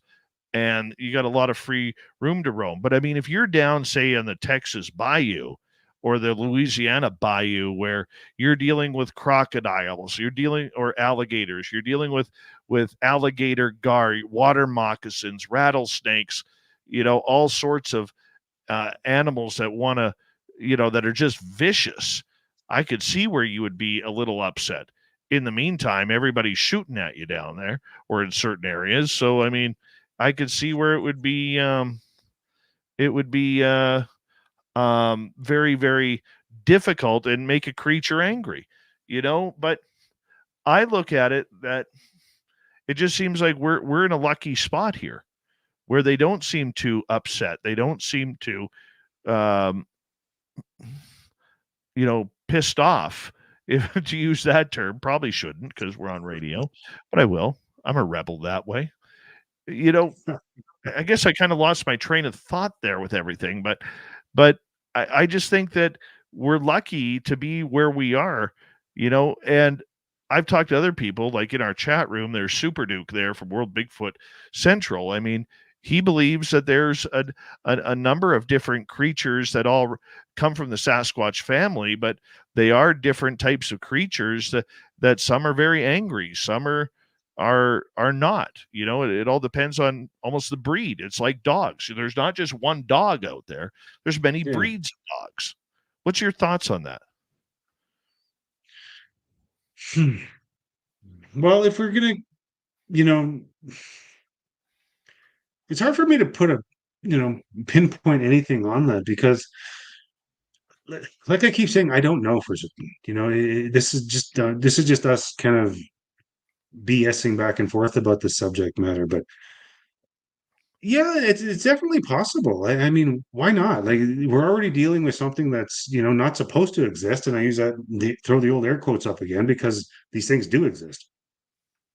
Now, we're having a hard enough time trying to have the normal people not mock us and point fingers and laugh at us, but we're trying to also prove a subspecies or a different kind of another breed of Sasquatch. It's very difficult to try to answer that because oof, how far down do we go? Like I was just happy to see like one again, you know what I mean? And be able to study the ones that are in our area, then maybe go down to Florida and have an encounter there and see what that Sasquatch is like down there, or even California. Are they similar to us in BC?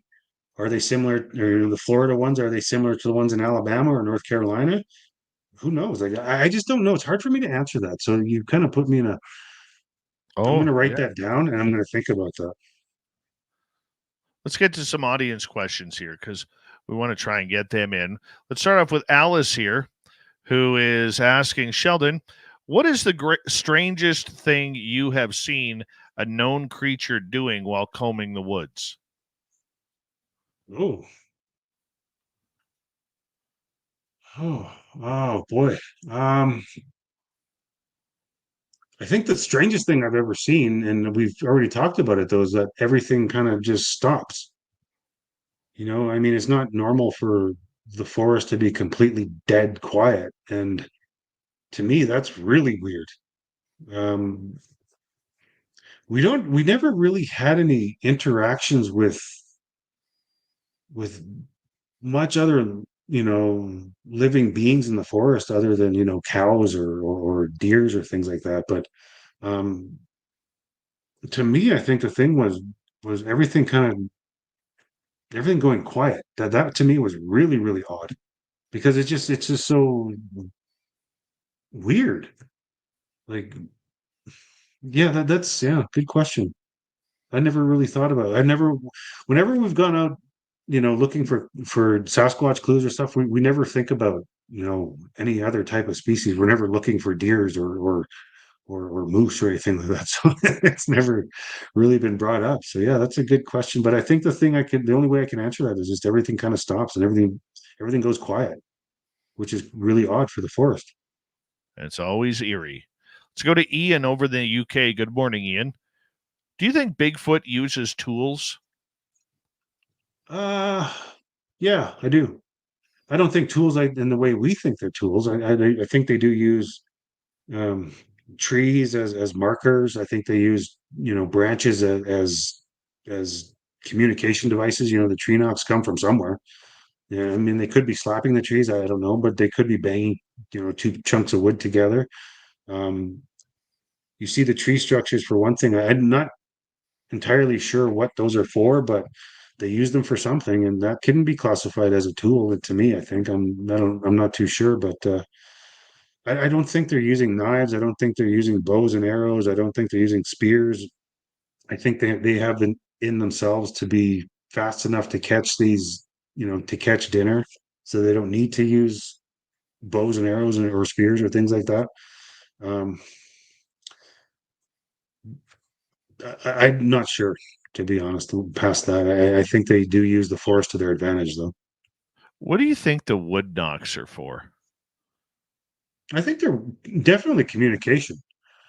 Anytime we've gone out to that one area that we always tended to, it was always a tree knock, and there's always a whoop or a howl or something followed by it. And that's always when we first get there, whenever we've had encounters with them. And it's almost like it's like, okay, well, now they know we're here. And I think the ones that are doing it are the watchers that are kind of keeping an eye on things until, the rest can kind of figure out where they're going to go and to get away from us. I've only ever heard one wood knock. Really? I think I may have heard a second one, but only one. And I've heard one, and that was in Yale. That was in Yale. I had stopped at the rest stop in Yale, and I had that feeling that I was being watched. And I just kind of put it out there, just into the same volume I'm talking to you. I said, come on, just give me one sign. Give me one wood knock that you're around and that this feeling is real, that you're there. And way up the hill, because it's a pretty steep hill on the other side of the highway, I hear this right at the top of the hill, this bang, like a wood knock. And I was like, thank you. Appreciate that. We'll just get in the old vehicle and go now. What else do you do? What else do you do? All right, let's go to Hilton here, who is asking, what's your opinion on good or bad encounters are a reflection on the attitude or approach of the person themselves? I don't think it really matters. I think it depends on the Sasquatch because if you're in the woods, you're in their area. Quick example is I did a show with a gentleman, I believe he was from Oregon, and he was out in the middle of the woods. he was sighting a brand new gun that he had just got, and he was trying to figure out the scope and all that stuff. So he was just shooting at chunks of wood, um, not meaning any harm. He was just doing what he was doing. And shortly after that, he got surrounded by a few of them. And I can't remember which episode it was. I'm trying to think. It's been a while, but um, he immediately knew he had to get out of there. You know, he even had a gun in his hand, and he knew it was time to go. Like there was no way he was sticking around in there. As he drove away, or he started driving away, the alpha or the leader or somebody stepped into the middle of the road and kind of stared him down. And to the point, this thing was mad. It was very angry at him. He this thing made a facial gesture at him that, obviously he's mad. So the guy driving his truck, he had to go into a ditch and go around this Sasquatch that was blocking his way out. So speaking to this gentleman, he seemed like a very nice guy. He was very polite. He was very well spoken. He had no ill intent, but he was just in the wrong place at the wrong time, doing the wrong thing. And I believe the Sasquatch took that as offense, and they reacted accordingly according to them. And another time I spoke to an elderly lady who had a run-in with them, and she was terrified. But these things did not have any ill intent towards her. They were just genuinely wanting to be very, very curious little guys, and they surrounded her almost to the point where they were mocking her. And she's a lovely British lady, and she had an amazing story to tell. But as a child, she was surrounded by a group of Sasquatch, and she's convinced that they were teenagers, and they were teasing her. They were laughing at her from the woods, the tree line. So I don't think it depends on the person. I believe it depends on the Sasquatch themselves. How defensive are they about you coming into their home? Are they okay with you being there, or are they not? I think it depends on them.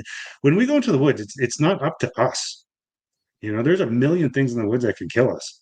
Like we mentioned, there's cougars or bears, or there's snakes. There's all kinds of stuff. So people in general think that, when we go to the woods, we're in our domain. Like, no, that's not ours, that's theirs. And same thing with Sasquatch. When you go into their home, it's their rules.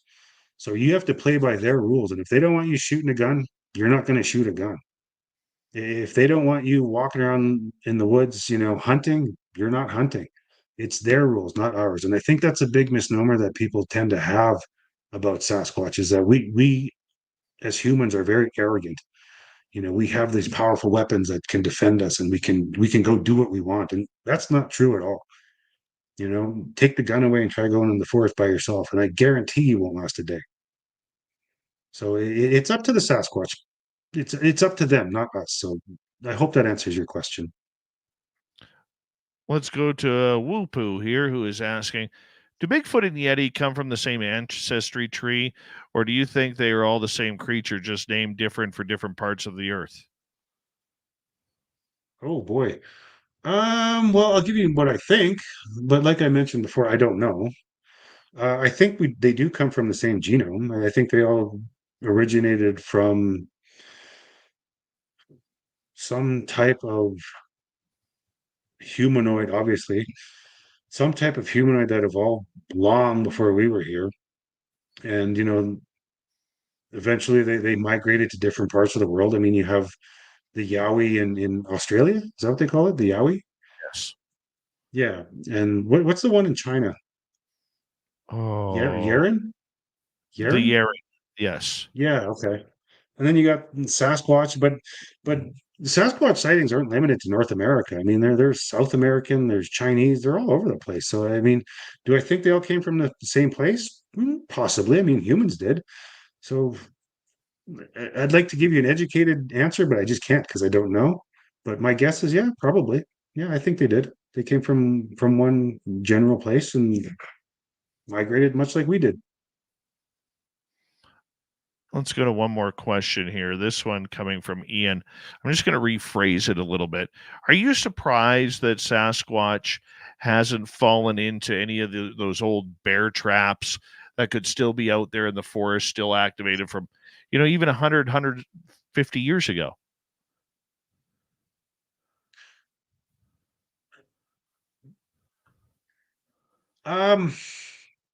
I don't think people use bear traps anymore, do they? I'm not too sure, I believe they're illegal here. Yeah. So even if let's say for argument's sake that somebody does lay out a nice big, grizzly bear trap, and again, for argument's sake, let's say a Sasquatch steps into one. Well, of course it's gonna hurt them, but they have the advantage of hands, and these things are powerful creatures. A bear trap isn't going to hold them there, So I mean, I don't think that bear traps really pose any real threat to Sasquatch. I mean, obviously it's going to hurt them and it's going to cut them, whatnot, but they have the ability to just open it again. You know what I mean? So I don't think they pose much of a threat anymore. And I have never heard anyway a story of them being caught in one. So I don't think so. Do you think we got about 3 minutes to go here? Do you think, scientifically speaking, that we have the technology right now to catch them? I realize there are a few people who catch them on, or what looks to be evidence on trail cams and everything along those lines. But do we have the technology to track them now?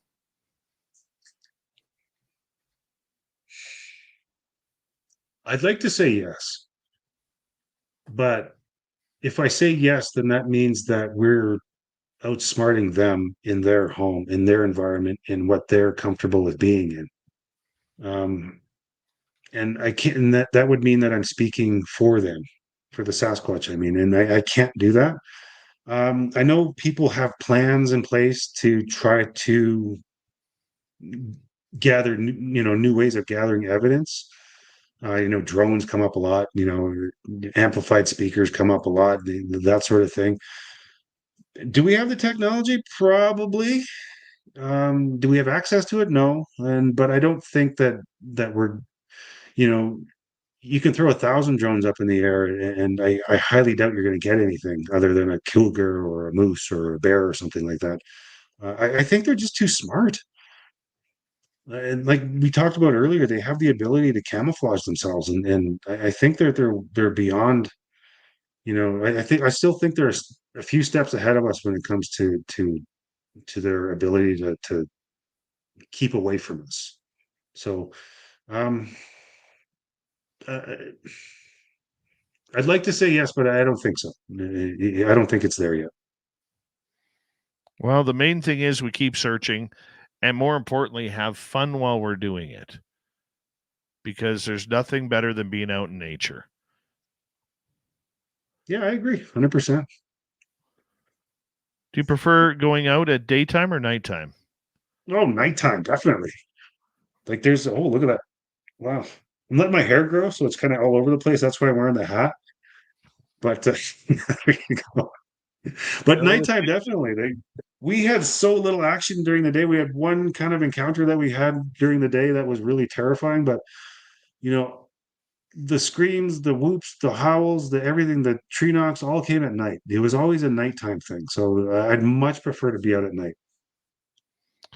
And quickly here, we got about 40 seconds to go. Could you tell everybody where they can find more information on you, your coming podcast, and even if they want to travel up north next year to take in the Nicola Valley Bigfoot Conference? Yeah, go to facebook.com/Nicola Valley Bigfoot, NICOLA, Nicola Valley Bigfoot, and you'll find all the stuff I post out there. I've got, I posted a lot of photos from the conference, which you were a part of, and that's where I'll be posting links to the podcast when I do relaunch it, which is coming soon. If you want to be on part of that, is it okay if I plug it? Yeah, please. Yeah. So if anybody wants to come on my show and I do all audio interviews, it's just nicolavalley.bigfoot@gmail.com. I'd love to hear from you, and just we'll talk Sasquatch. I do have an interview lined up for next week, so I'm back in the game, baby. Good. Love you, my friend. Thank you for coming on Spaced Out Radio. Sheldon Quewezance. I'll get it. I There we go. promise. It's at the end. Hour 3 is next. Quewezance. You're listening to Spaced Out Radio with your host, Dave Scott.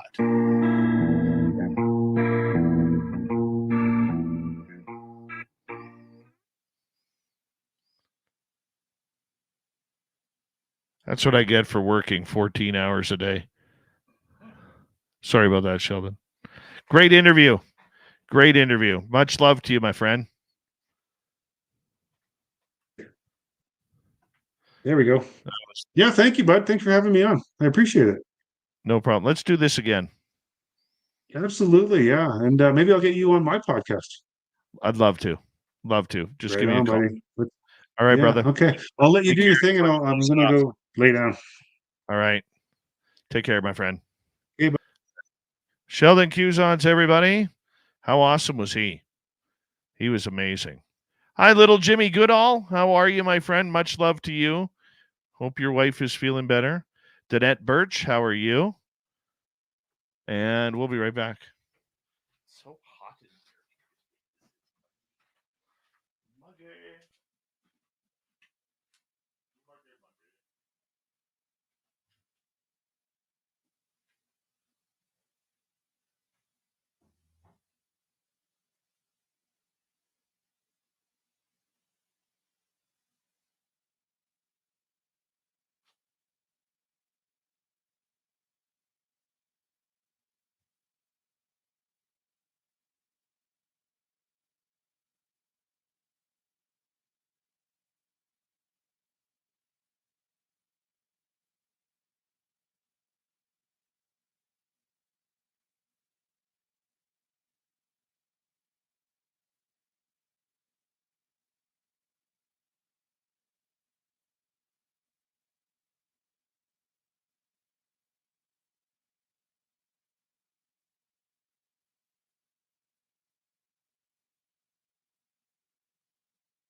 This one will be traveling with me. All right, I'm back. You're always dropping stuff. Jerry Carter, how are you? Good morning, Castle Dude. How you guys doing?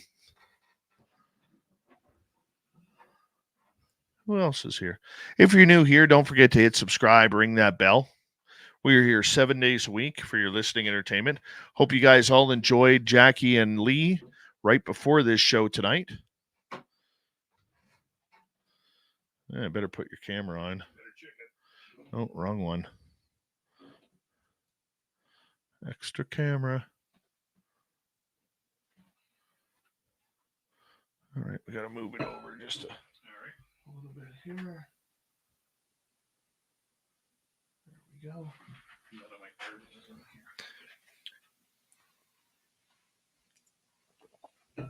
All right. Thank you to Human Carl ×2, Futuristic ×2, Noble Patrick, and Trucker Andrew for the super chats tonight.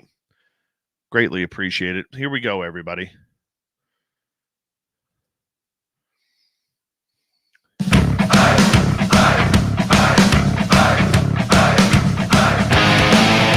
All right, it's the third and final hour of Spaced Out Radio tonight. Hope you've enjoyed this show so far. We got more coming at you right after this. Hello to everyone listening in on our terrestrial affiliates around North America, digitally on every major podcast network. Our website, spacedoutradio.com. We have a plethora of features for you. Rock out to Bumblefoot, read the news wire, check out our swag as well. Follow us on X at Spaced Out Radio, Instagram at Spaced Out Radio Show, and on Patreon in the Space Travelers Club. The Desert Clam is set the password for tonight in the SOR Space Travelers Club. Macy's. Macy's is your password. Use it wisely, Space Travelers, as the clam. So it's a password each and every night right here on Spaced Out Radio. All right, everybody, let's head to the swamp. Hello and welcome to Spaced Out Radio's Swamp. I'm Swamp Dweller, and tonight I'm going to take you on a mystic journey of the unknown, sharing tales of monsters, legends, and nightmares. Welcome to the Spaced Out Radio Swamp. I am a 16-year-old girl, and the incident I'm about to describe happened when I was about 14 years old. Our family lived in a 2-story house near the woods. My parents, 3 brothers, Drew, Jake, and Michael, and I spent most of our days playing in the woods until it got dark, or our parents called us in. However, this incident occurred when our parents let the 4 of us kind of just do whatever we wanted. Let me describe myself. I have long mocha brown hair with fawn brown highlights and black eyes, and I'm half Korean. That day I wore a white long-sleeve square shirt and a dark gray sweatpants. Now back to the story. It was around 4:50 to 7:15. Drew is 14, Jake is 13, and Michael is 18. Being the oldest, Michael was tasked with watching over us while our parents were out.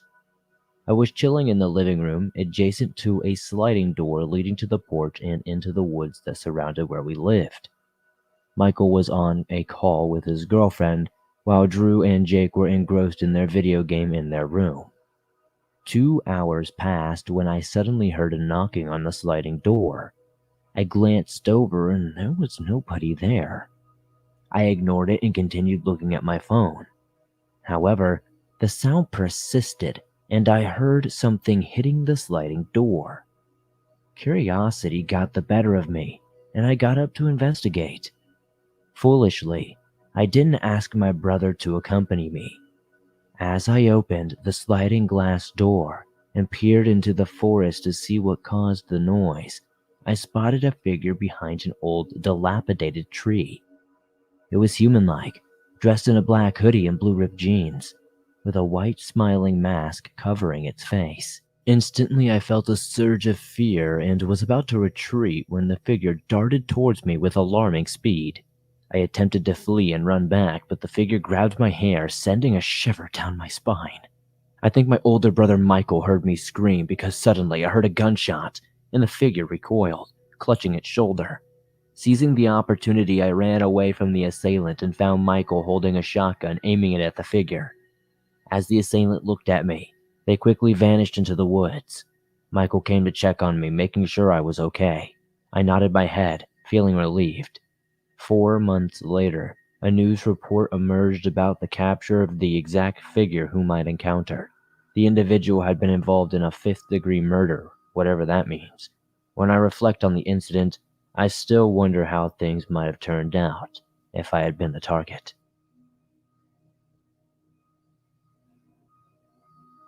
Hey there, Swamp Dweller.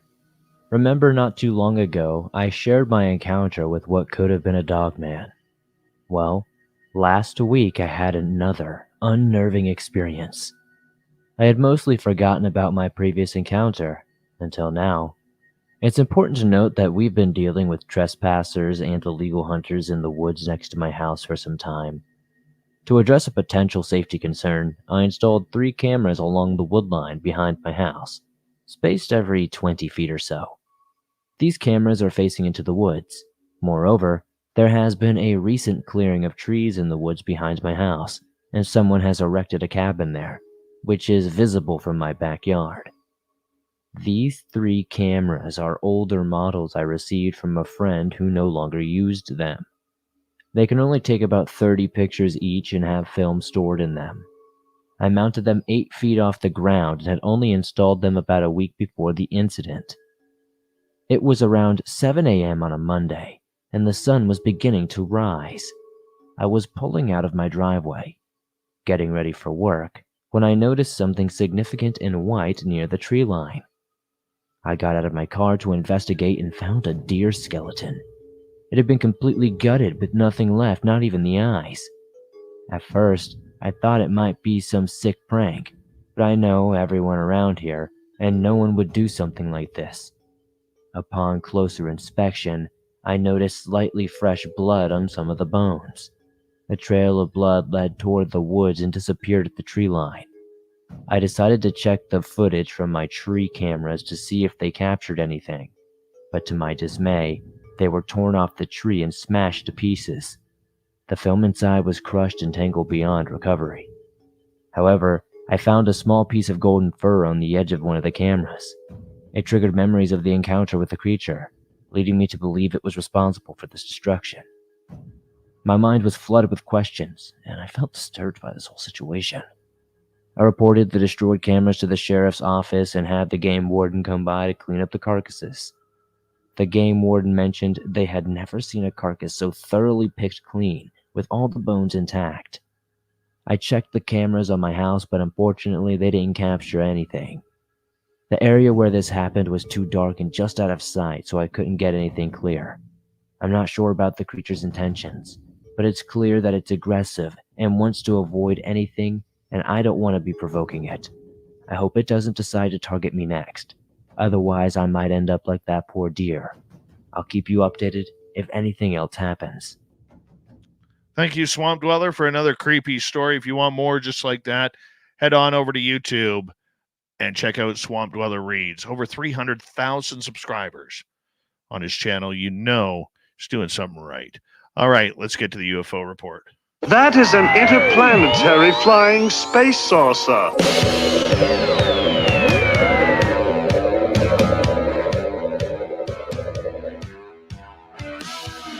You have made me very angry. Very angry indeed. All right, Tim James is back after being on the DL with a head injury, shall we say? Yeah. You know, how you doing, buddy? 75%. I'm doing good. Right on. Broke my glasses, can't see, all that good stuff. You know, I tend to think that maybe, just maybe, it's not a head injury that you were having, but it's Elizondo overload. You think? There's not much of that going on, is there? Oh, tell me about it. Oh, my goodness. Tell me about it. Yeah, I tried to get back on the horse today and was doing some research, and everything was Elizondo, obviously. But yeah, just trying to get caught up and stuff. And after being down for most of the week, it's like, I'm lost. I'm totally lost with it all. Well, the media circus continues around Lou Elizondo, Right. and his brand new book, Imminent, Mm-hmm. that is already sold out. Oh, really? It's already sold out, and many of us, including myself, are still waiting for the copy. I'm up to chapter 9 Okay. on the audio book. I will be listening to a lot more. I want to have this, try and wrap this up this weekend and try and get things going. But he did do a couple of big interviews. Yeah. One on Joe Rogan Mm-hmm. and one on News Nation that was pre-recorded and then played this evening. Right. And these are some of the topics he talked about. Okay. Talked about the book. He is hoping that the book may all of a sudden shutter some winds going into the Pentagon, Mm-hmm. trying to bring disclosure forward. I don't see that happening. He talks about, his first UFO meeting that was about Claris down in Brazil. Right. He talks about Roswell. And you know what? Here's the funny thing about the Roswell part that I want to get into with you tonight. Okay. Because literally for about 8 of our almost 10 years of broadcast, Mm-hmm. I have been saying there were 2 crashes and nobody believed the second one. And there are hundreds of books on the Roswell crash. Right. All you have to do is go to Amazon, type in Roswell, and see how many books on Roswell and the Roswell crash there are. Right. It's unbelievable how many Roswell books there are out there. But that being said, nobody ever talks about the second crash. No. Nobody does. Except us. Perfect. We've been talking about it. And in fact, this was one of the late Stanton Friedman's favorite cases. Okay. So Elizondo kind of confirmed it in the interview with Joe Rogan. Mm-hmm. Okay. So basically what he said was that there were 2 crashes. One crashed in Corona, which is the Roswell incident, right. And the other one kept on flying, but he never said where it crashed. The story that I was told by the late Art Campbell, mm-hmm. and he helped me talk to a gentleman named Gerald Anderson, who was 5 years old at the time, when he went looking for rocks with his father and his brother and his uncle, because they were rock hounds. Cool. And they go on this half-hour climb up this hill. They come around this corner, and there's a UFO on the ground with bodies on the outside. Oh, right. And Gerald actually stated, and I believe Gerald is now passed. Okay. But Gerald actually stated that as a kid, he went up and touched one of the beings because it was alive. Oh, wow. And a lot of people did not believe Gerald. How could a 5-year-old remember that? And 5-year-olds or kids in general, would they go through something traumatic? They know what happened. Yes. Agreed. Okay. It may be hard to get the evidence out of them, mm-hmm. but they know what happened. And Stanton Friedman called it one of the greatest cases ever. So what Stanton Friedman believed was that during that time of Roswell, there was a lot of radar right. going on in the air because of the amount of nuclear weapons testing. Sure. And they were trying to keep track on the Russian satellites at that time, the Sputniks right. that were up. And he believes, and no, the second crash wasn't staged, as Major Lee says in the chat room. Okay. Okay. But Stanton believes that these 2 craft were flying along, right. And there happened to be a bad weather storm at that time as well. Sure. And that due to the radar and the weather and others, whatever it may be, mm-hmm. they collided. One went down in Corona. Right. One went down in San Agustin. So the original reason why they crashed. Exactly. Gotcha.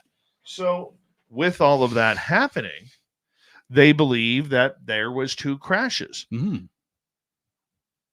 But the issue was, why did it happen? Okay, and why for 70 years have we only been talking about one crash, and that was the Roswell incident? Right. And yet here we are, Elizondo going on Joe Rogan, Mhm. confirming there was a second crash. Okay. I find that very interesting. What's your thoughts on that? Yeah, it is, because I mean, I know obviously the Roswell incident, that is, but the second crash, my thought on it is, I think I kind of fell in with everybody else, or not everybody else, but most everybody, is that my focus was on the original crash. I have heard stuff about the second crash, but I haven't delved very deep into it. So I think, I mean, it's Elizondo, right? I mean, I've been seeing a lot of stuff written today about, a lot of naysayers and a lot of people, and, slamming them. There's always going to be that element, right? But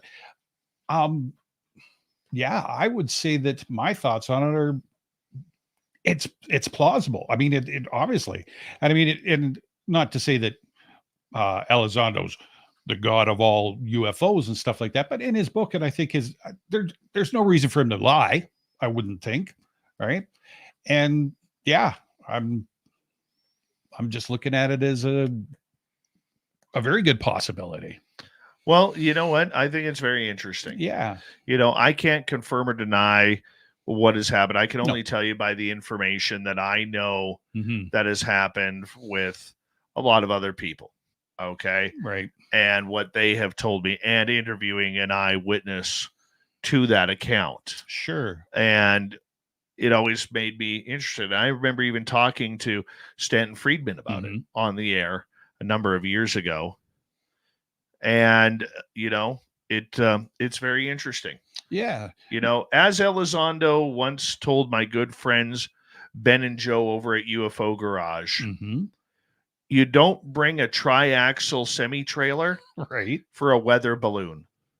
Yeah. You don't bring a platoon of Army soldiers for a weather balloon. You bring a Jeep. Yeah. You bring maybe a little trailer and maybe 3 or 4 men to pick it up. Yeah. And that's just it.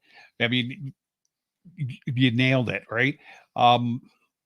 Something like that happens. You're right. You can't, it's not going to be weather balloon. It's not going to be something small. I mean, obviously, if, like you say, they're bringing in something monstrous like that, there's something monstrous going on. The size of the machine usually dictates, in my experience, I mean, and in a different career, usually dictates what the load's going to be, right? So, yeah, if you're rolling in there with a triaxle trailer, you're not picking up a weather balloon. You're not picking up, somebody wiped out a Jeep. Yeah, there's something serious going on. And what's amazing to me too is when, like you had said earlier, that 5-year-old that actually touched one of the beings from the crash. That's the thing with little kids. They say it like they see it, right? They tell it like they see it. There's, might have been catastrophic in their mind. It might have cost them but yeah, children usually 9 times out of 10, and coming from a family of in-laws that were all in the police department, kids do not fib about that stuff, right? They don't lie about that stuff. So just leads to be, I know he's 5, everybody goes, oh, just a 5-year-old, but no, children, they don't forget that sort of stuff. I mean, and we've all been through stuff in our life, I'm sure, when we were little kids that we'll never forget. So yeah, interesting, very, very, very interesting for sure.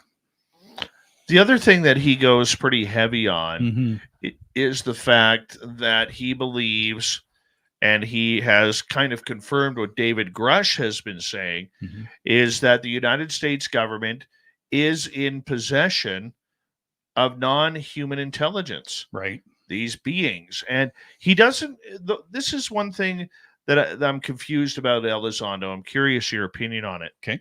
Is he will not say they're aliens.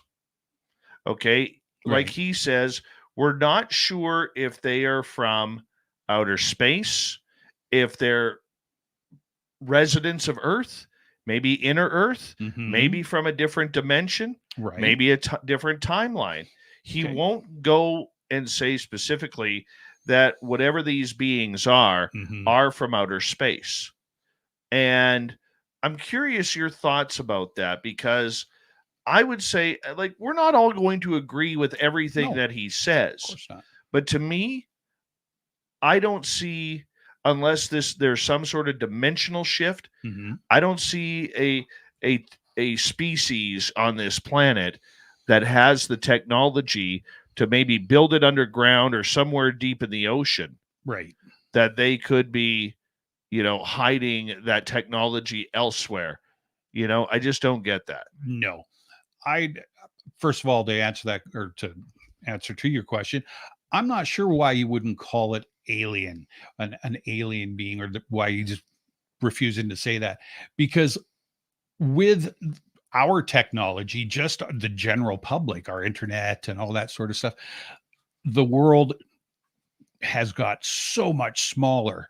And everybody, I mean, obviously we haven't gone to the deepest depths of the ocean and stuff like that, but the way that I see it is, yeah, it'd have to be, in my opinion, it would have to come from somewhere outside of our planet. Now that's just me, and I don't understand why I wouldn't call it an alien, and I don't think I would agree with you. I don't think that necessarily there's something in the core of the earth. I don't think that there's another, like, maybe not even a word I'm looking for, portal. I'm sure there's probably a portal to somewhere that bring these things in, Mm-hmm. but still, then what do you call them? What was his explanation? What's the name? What is he, just beings, or, like, you know what I mean? I obviously haven't heard the book or read the book yet, or yeah. So how do you, is it just some verbal judo? Is he not allowed to call it an alien? Like, alien beings, extraterrestrial beings? He's not allowed to use that terminology? Like, I don't think he's allowed to use that terminology. that's, I mean, because it doesn't make sense if he's, lack of a better term, expelling all this information, a terminology. It just seems kind of weird that he wouldn't just say, yeah, they're an extraterrestrial being or an alien being, right? I don't know. It doesn't make sense to me, but and this is, I think, when you look at it, part of the contradiction that people are having, and I'll bring this Right. up, Yeah. because he keeps calling the technology in certain parts otherworldly. Yeah. Okay. Yep. If it's not from this world, it's another world. Of course. Okay. If it's inner Earth, it's still earthly. That's my interpretation. Yeah. So if it's otherworldly, the technology that we're seeing is otherworldly. Mm-hmm. Would that not mean that the beings that come with it are alien then? Yeah. Exactly my thoughts. So, yeah, I like you say, I think he's not allowed to use that terminology because it causes fear or whatever. But here's the interesting part. So we got 45 seconds. Yeah. Okay. He, on Rogan, there was a couple times Joe Rogan asked him a couple questions regarding certain topics, Mhm. certain videos, whatever it may be. Mhm. And he said, I can't talk about that. I got to be very careful. I'm still an employee of the United States government. I do have non-disclosure agreements, blah, blah, blah. Yep. How can he sit there and say that we got aliens, but he can't tell us where the craft were seen, where the craft were sighted, what the experience were like? Mm-hmm. Because to me, I don't care about the craft. If we're being visited by another life source, Right. that's way more important Mm-hmm. than the alleged threat narrative. Yeah.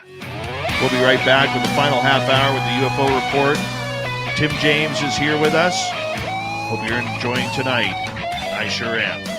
This is Spaced Out Radio and your host, Dave Scott.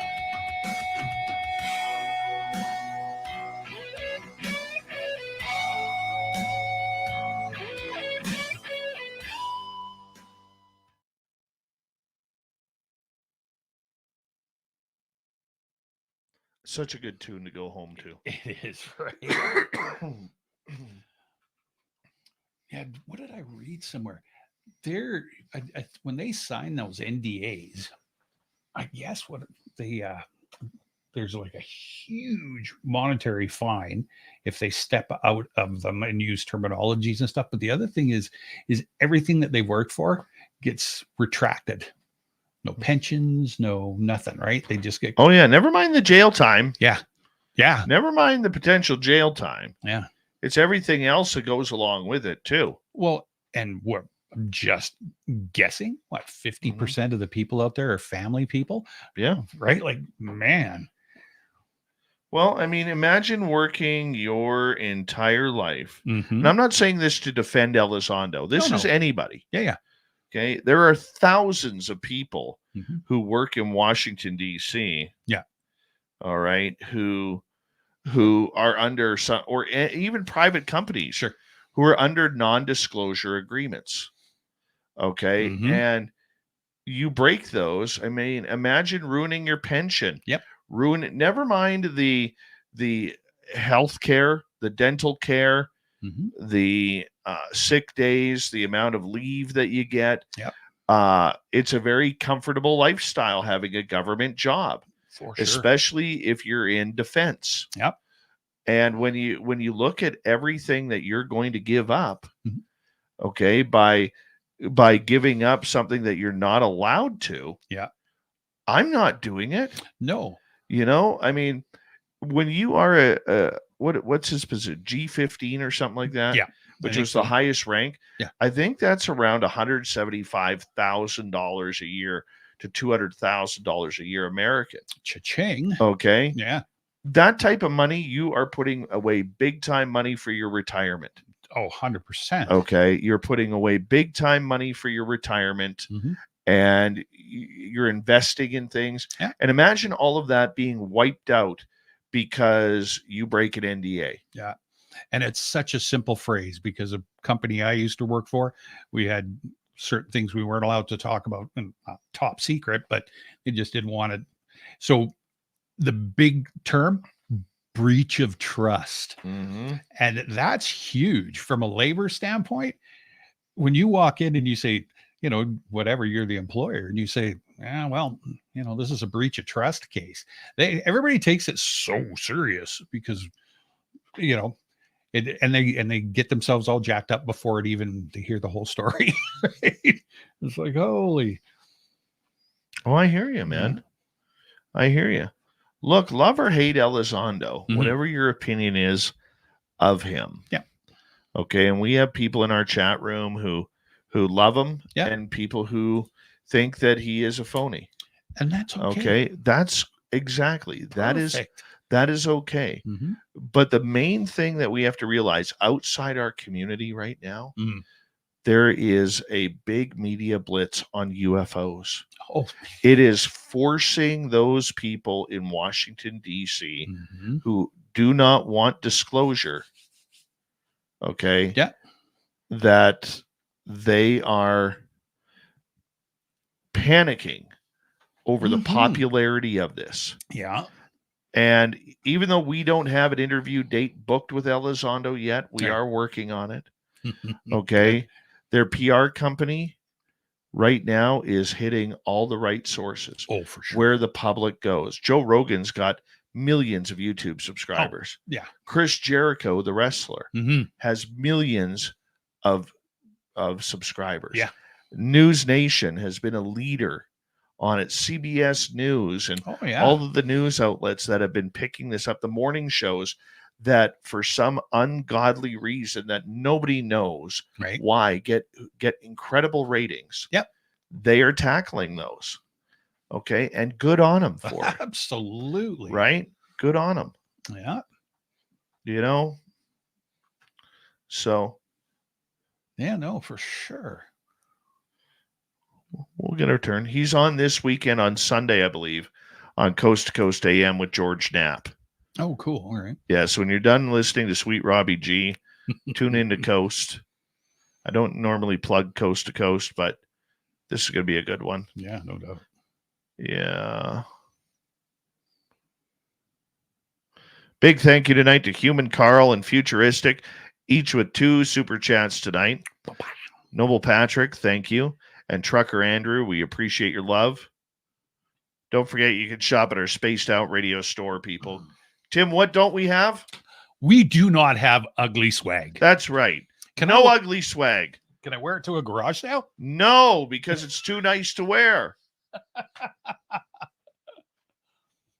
I'm wearing it out for supper. You can wear it out to the bar. Nah, don't do the bar. Oh, come to Vegas. Here we go.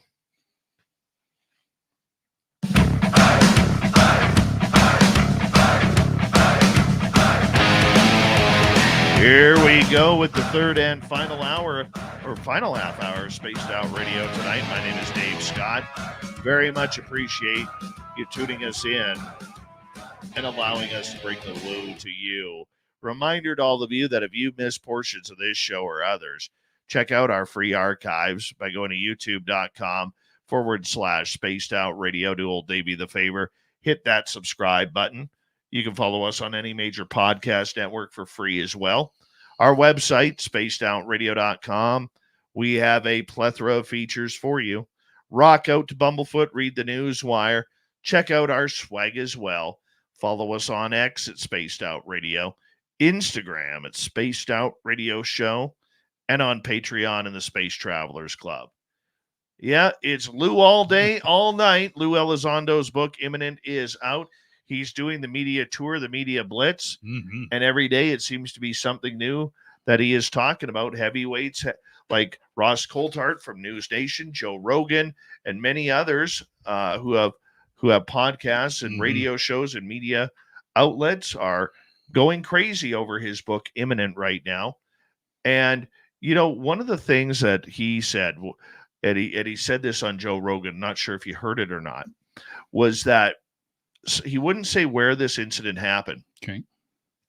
But there is allegedly a video out there of this underwater craft. Did you hear that one? Yes. Okay, that was the size of one of those big oil platforms that are in the middle of the ocean that are probably the size of a city block. They're huge. And he was talking about how this thing was clocked doing between 450 and 550 knots in the water. Phenomenal. First of all, I don't know how it wouldn't run out of space flying around underneath the water like that. But yes, I did catch a little bit of that. And yeah, that's amazing. And it's funny because nobody thinks about underwater aliens. I shouldn't say nobody, but we always look up. Right? We're always looking up. Nobody looks down.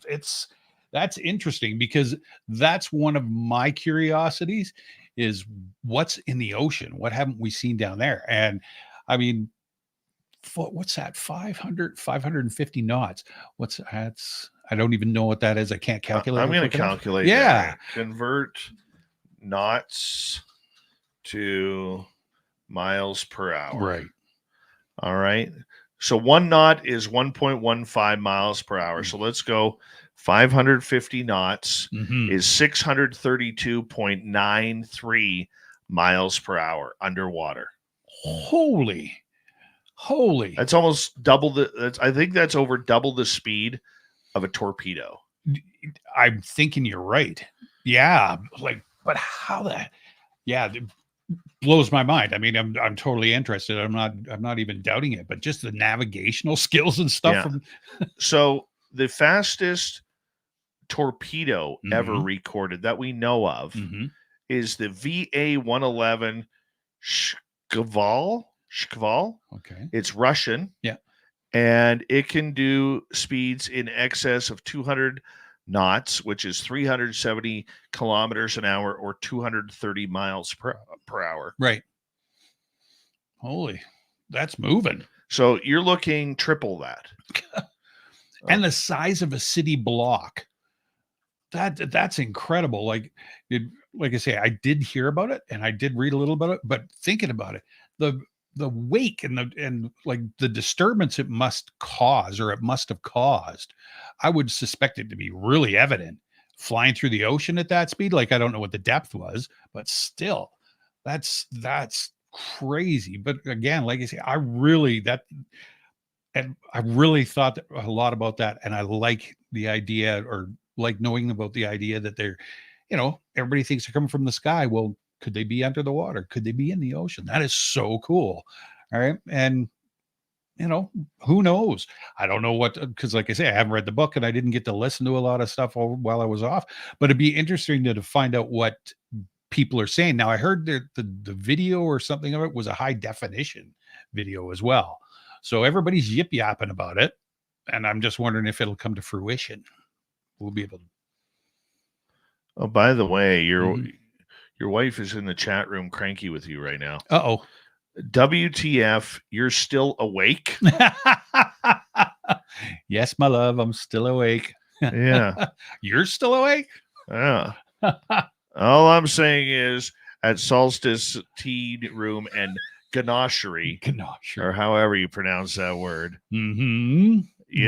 There better be some Mexican chicken tacos tomorrow, because Dave, I don't eat, I feed, right? Yes, that's right. I need a feeding tomorrow. I need a feeding tomorrow for lunch. Well, she'll be at the market, so she'll have to call the girls and say, make sure Dave's got food. Oh yeah. I got pull around there. Yeah, I know you do. I got some pull around. I heard. Does anybody really know what a noshery really is? Lorelai does. Yeah, apparently. I'm not even going to do it, because if I get it incorrect, as soon as I get home, she'll go, that's not what noshery means. You know what, Lorelai, I will say this.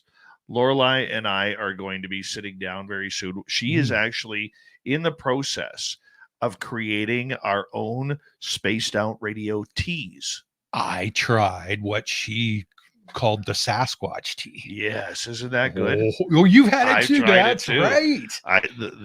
The Sasquatch tea is phenomenal. Yeah, it's phenomenal. Yep. So pretty soon our audience will be able to purchase our Spaced Out Radio teas. We're going to make a nice commercial for that. Put that on the website. For sure. Sure. And we'll put Lorelai's store up there too. So that way, if they want to try some of her other teas, they can do that too. Yeah, for sure. No, it'll be the official tea of Spaced Out Radio. Gotta love it. Because you know what? I'm actually glad, because everybody always does coffee. Yeah. I'm not a coffee guy. I don't drink coffee. That's different. I was a coffee guy, and then I would turn into a tea guy because the coffee chewed out my guts. And then Lorelai showed me good coffee. And so I'm both. I like them both, but a nice cup of tea. Yeah. Mm-hmm. Yeah. Right. So we're going to have 4 different teas coming out. Yeah. 1 Bigfoot tea, 1 UFO tea. Yeah. 1 paranormal ghostly tea. Yeah. And 1 alien tea. That's right. Yeah. And our logo is going to be on it too. I'm excited about that. Excited. And we will ship them all over the world. Nice. And even into space. So when you're abducted, hey, that's what we should call one of the teas. Alien abduction. Oh, that's a good name. Yeah, it is actually. Uh-huh. She answering you? She probably Major Lee says in the UK we say, I need a nosh. There you go. Yeah. There you go. All right. So somebody's supporting Lorelai right there.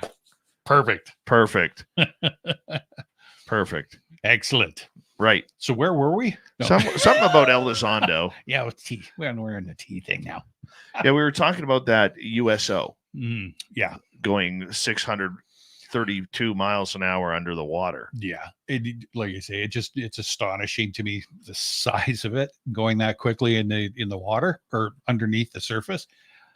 Yeah, I know Popular Mechanics actually put out an article last week on USOs or what, underwater phenomenon. But you've got to have like a $10,000 subscription so that you can read it. Mm-hmm. But yeah, I was like, oh, excellent. And went down that rabbit hole and then got blocked by give us your credit card. But well, you know what, getting back to Elizondo here for a second. Mm-hmm. This is a guy, when I talked to some people who knew him before I ever got a chance to speak with him. Right.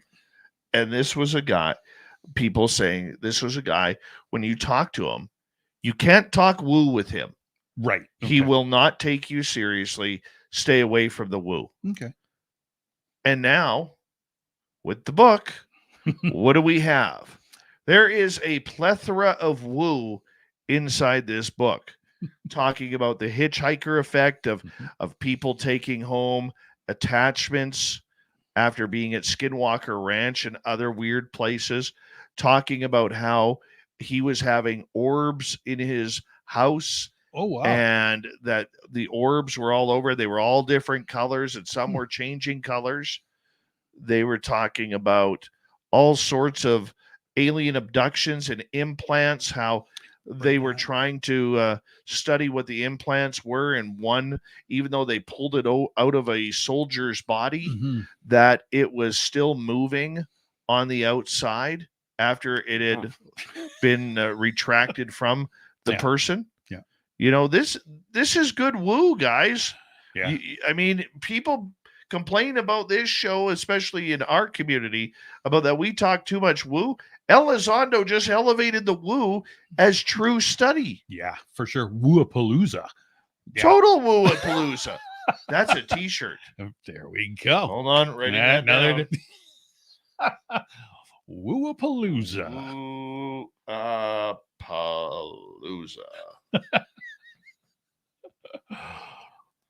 Yep, that's a t-shirt. We're going to create that one. Nice. Beautiful. Yeah, it's funny. Woo. The woo factor is like full on, right?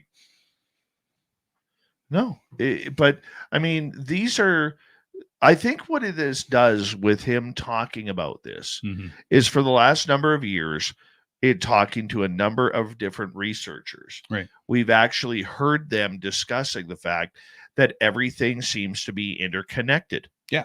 You know, the paranormal world is connected to the near-death experience world, Sure. which is connected to the out-of-body and astral travel world, which is connected to the cryptid world, which is connected to the UFO and alien world.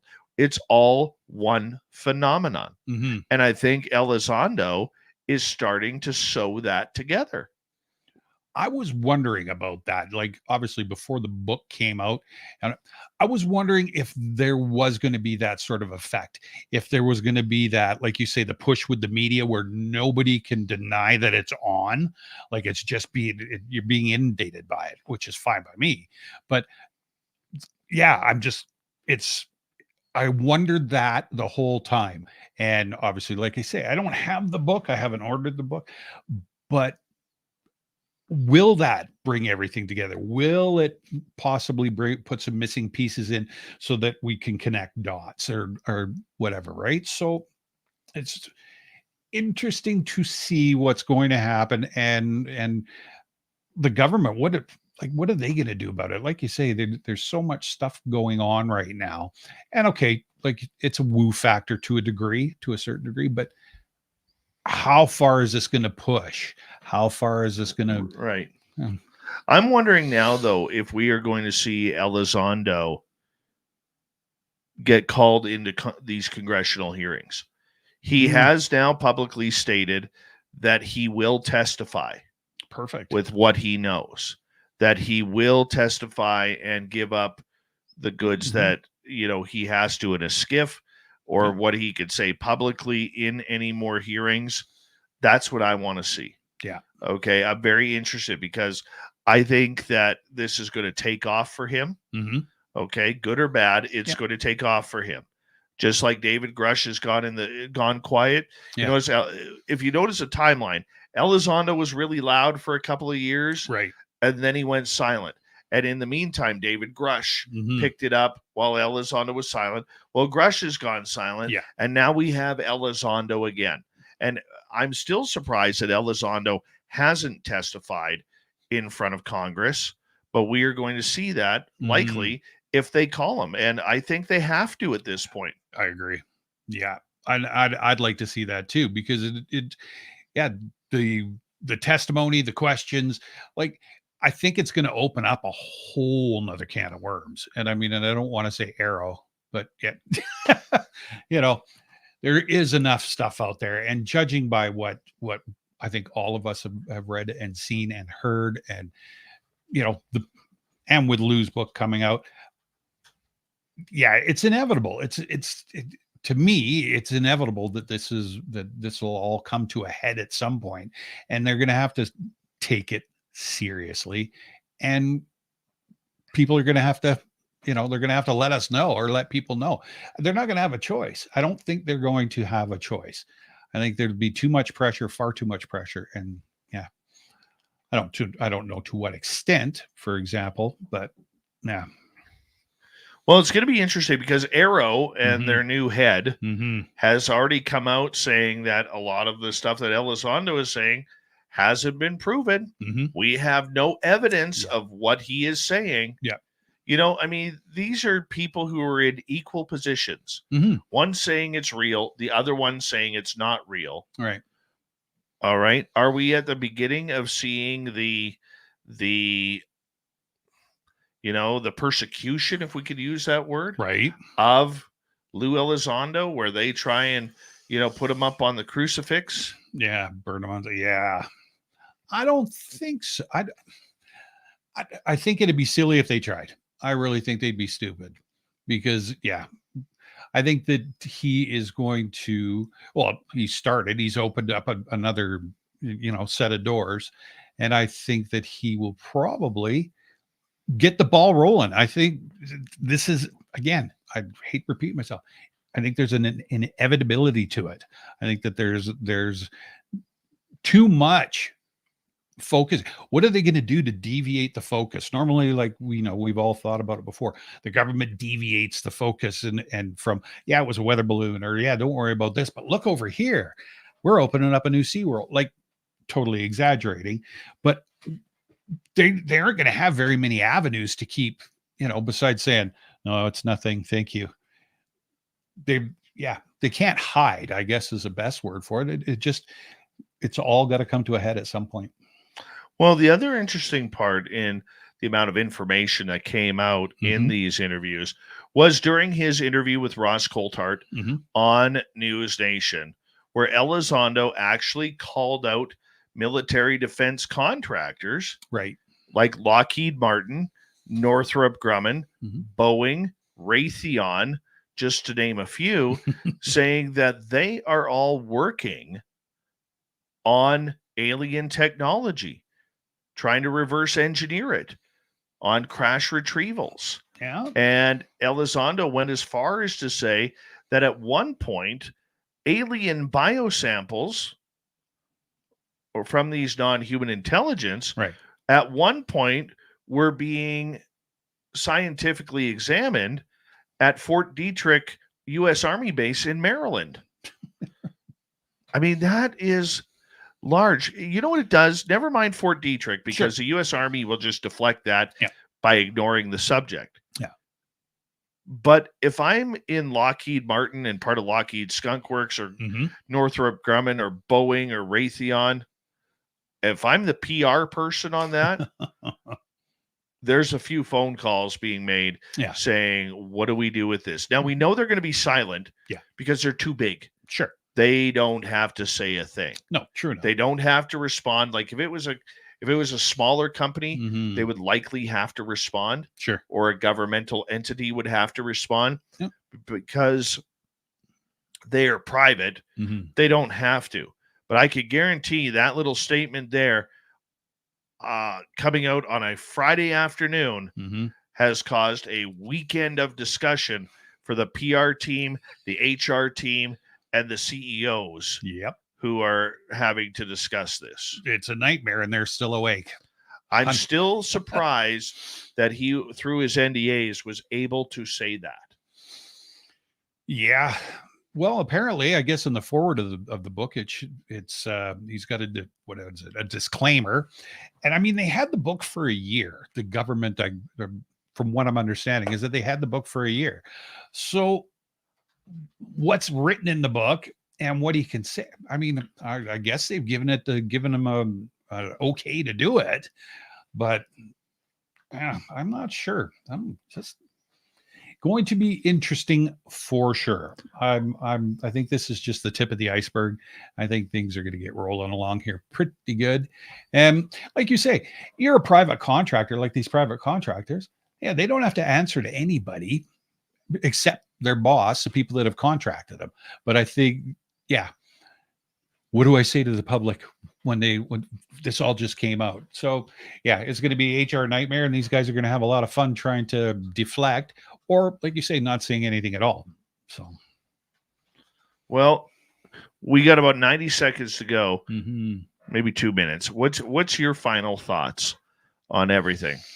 Well, I'm really eager to actually read the book or whatever, and I'm just been over inundated with Elizondo stuff, and it's hard for me at this point in time. It's hard for me to get a grasp on it because there's so much information coming out.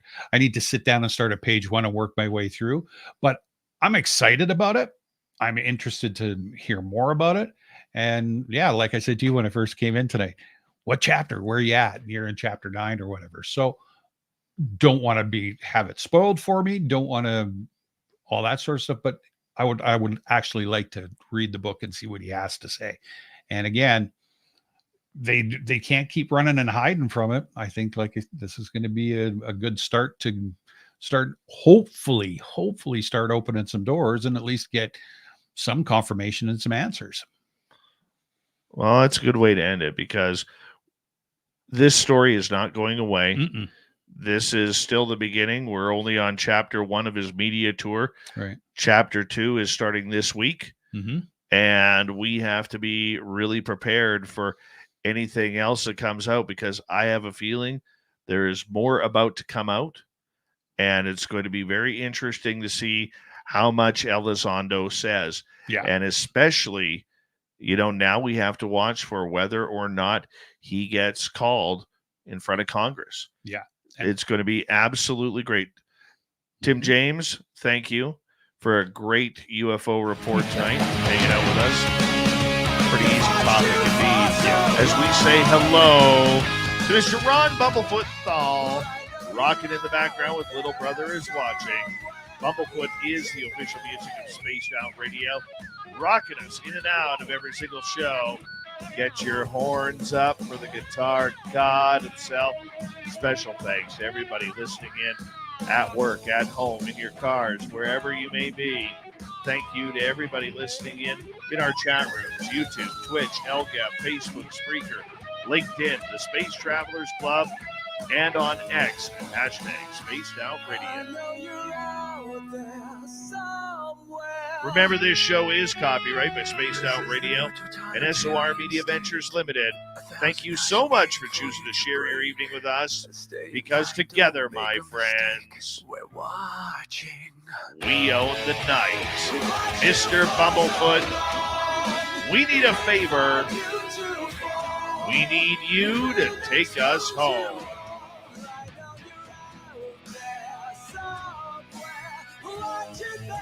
Yes, the Woo train has docked for the night, but soon, my friends, we shall ride again.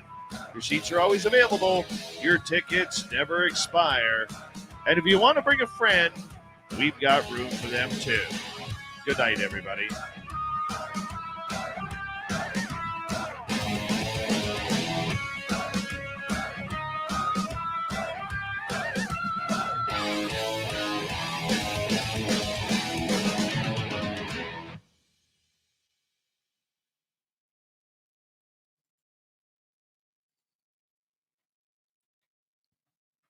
Can't believe Lorelai was spying on us. I know. Like, what's that about? She's probably exhausted. Yeah, no kidding. No kidding. Yeah, I think it's going to be interesting this week for, now that once the dust settles, well, to a certain extent, I suppose, but yeah, going to be all over that. All over it, they say. Mm-hmm. I want to kiss you all over, over and over again. I want to kiss you all over till the night closes in. Till the night closes in. Oh my gosh. I haven't heard that one in a while. Yeah.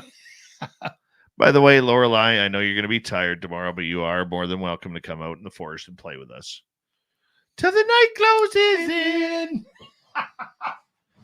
in. Oh, You can't make that up. nope. You can't make that up. Definitely not. Oh. I have to wait till September 3rd to get a haircut. Okay. That's when Nikki could get me in. Oh, You know when you wear a hat and it starts to hurt because your hair I is... remembered it. I do recall. Oh, you guess you... Yeah, I you do probably- recall, yeah. though. Back in the 50s, remember when you were about 16? Yeah. No, I used to have hair right down my butt, man. But yeah, you throw that on, it gets, yeah. Yeah. Ouch. It is a gorgeous, gorgeous time. Oh my gosh. And you have to work tomorrow. I gotta work every frickin' day. That's all I do is work, work, work. But you know what? As much as I work and as much as I'm a workaholic, I will say this. Yes. Hold on, let me just open my eyes here. Yeah, I was just somewhere. gonna say, you need a shake. I have hopes that my hard work will pay off. Yeah, for sure. Yeah. Maybe I should grow my... You know what? What's up? When my plan comes to fruition, Mm-hmm. you know what I'm talking about. Yeah, I gotta keep I that. do. I do. I gotta keep that a little quiet. Yeah.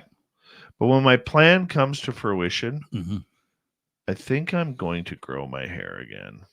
Me too. No, I'll grow my beard. You need a big salty beard, man. I used to. I think though when I grow my hair long though, I'm gonna color my beard darker. Oh, Yeah. really? Dude, I hate the white beard. You have no idea. Really? how much I hate like the it. white beard. No, I think it looks so. I mean, looks So old. looks fake when you color it. I don't care. Okay, I don't care. your beard, your choice. Yeah. I'm gonna color my beard. Yeah. I saw a picture of myself today with my beard like down to here and my Mhm. hair was like down to here. Yep. And I'm like, God, I miss that look. Yeah. I like looking like a hillbilly. No, my goatee. I didn't have a full beard, but when I just grew the goatee, I was Tim Mothman goatee. Oh, that's nice. Yeah, but I had the mustache, whereas he does not. Yeah, I think I'm gonna grow the beard. Go for it. Go for it. Why not? I used to just grow my beard for hunting. And then Lorelei said, I can't remember. God, that was a lot of years ago now. Anyway, she says, why don't you just keep the beard? I was like, oh, okay. Because I never had a full beard. I like having a full beard. Mm-hmm. I Yeah. think in the last 30 years, I've probably only not had facial hair for maybe 100 days. Yeah, I would probably say, well, when my son was born, 35, 36 years. Yeah. Yeah. Kind of weird when you think of it that way. I've never seen my father without a mustache. Oh, is that right? No, never seen him without a mustache. When I was a little kid, my dad had just a mustache, and I remember him shaving it off once by accident. It was a shaving accident, but I remember coming out and he walked into the front room, and I knew it was my dad, but I was just a little guy, and I was like, "What's different about him?" And we had some people over at the house, and hey, what happened to your mustache? I was like, "Oh, that's what you look like." And I was probably maybe 4 or 5 years old. I still remember it. Never, ever since then, never seen him without a mustache or a beard now, for that matter. Yeah, my apparently my great grandmother Mhm. loved my dad with a mustache. Oh yeah. And when she was getting ready to pass, she told him never shave it off because it looked. And so it's so funny because my dad is so not tradition guy, Okay. and yet he's kept that mustache. Yeah. That was my stomach. Was it? Yeah. So he had some woo-ness going on. had some stomach woo happening there. I had something in my basement. I told you about, or I think Lorelai told you about that, eh? Well, remind me. Yeah. So down in my man cave, and that is a man cave because it's just full with everything of hunting and fishing and camping. So it's shaped like an L. So I've got the TV where you're sitting, just say. My couch is against the wall, and then I've got an alcove where my gun safe and all that stuff is. And I've got it's funny because one of my pet cats passed away, 4 months ago. And I kept seeing him running across the floor. Right. And then he jumps up on the back of the couch and whatever. So that was cool. But I felt something really not ominous, but just really kind of kept looking. Because if I'm sitting on the couch, I can spin around and look into the alcove. And I was like, there's nothing there. But it just felt like something was there. So I leaned back and I said, hello. I said, as long as you're not here to hurt anybody or cause any harm, I says, you're welcome, to stay. And I turned back around but this entity or whatever, the spirit seemed like it was just standing in the corner, not knowing what to do. So that's what I said to Lorelai. I told her, I said, geez, there's something downstairs. I said, and it's not mean or anything, but so she went downstairs and she goes, oh yeah. She goes, it's in the, and I didn't tell her where it was. That was the best part. I didn't tell her. So I went downstairs to see what she was doing because she had all her Palo Santo and stuff out. I opened the door and she's standing in the alcove facing the corner. She goes, he's right here. And I was like, she goes, and she just does this. She looks at me. She goes, what do you want? I was like, I just seen what you were doing. She goes, I'm talking. She says, and he's right here. You can leave. I was like, oh, okay. I went back upstairs. You got kicked out for your wife having interest in a ghost. I know. So yeah, you might want to put some monitors up and see what's going on there. Exactly. Maybe she's into a little ghostly hanky panky. Casper. Yeah, no, it was really strange. So yeah, I'm sitting down there the other night and she goes, did you notice it? It's just different. Like I say, just felt a little bit heavy. It's not there anymore, but yeah, the funny part was like I said, when I went downstairs and I looked and she's standing in that corner exactly where I'd seen him, or not seen him, but felt him. And I was like, that's awesome. That's really cool. Wasn't very happy, apparently. Well, what was pissing him off? She didn't say, or maybe she did, but my brain hasn't been working properly this week. But yeah, he was very upset, more so than angry, I think is what she had said. So I was like, okay, but he's gone now. And I said, okay, that's what I said to her. So when you go down there, don't get rid of the cat. My name's Jack. So I said, we were having a conversation about not sticking around. Oh, she's still on? Yeah. Oh, okay. I can't read from here anyways. Yeah. No, it worked though. Whatever she did. Well, yeah, whatever she did worked really good.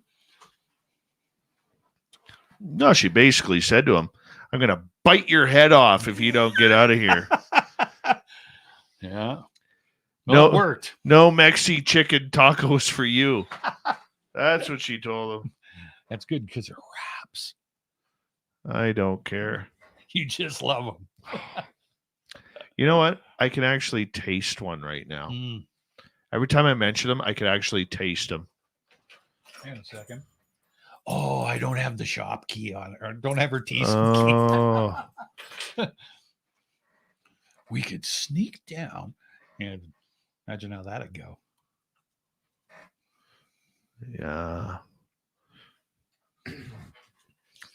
Lorelei, we're coming over for tacos in about 15 minutes. Mm-hmm.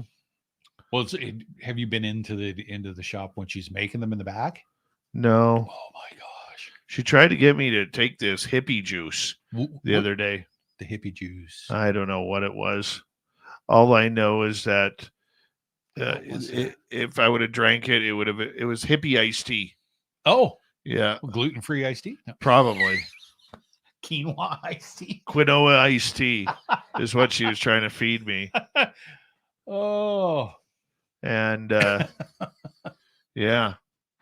Next thing I knew, after I drank the little sip of it, all of a sudden I wanted to buy bell bottoms and say, "Hey man, hey man," Grow your to everybody, dude. Oh my God. Yeah, that damn quinoa iced tea. You know damn well right now she's like, "Oh, for fuck's sake, yeah. Dave." Oh, 100%. Oh yeah, yeah. I'm stirring it up right now. Oh God. Yeah, you know what though? She deserves this a little bit. Let me explain to you why. Oh. Okay. She's been threatening me recently. What? Yeah. Deep, hurtful threats. What? Telling me that other people are getting to her Mexican chicken wraps quicker, and they're developing tastes for them. Well, you started that snowball effect, apparently. Apparently I did. Apparently I did. Okay. So now she's threatening me with them.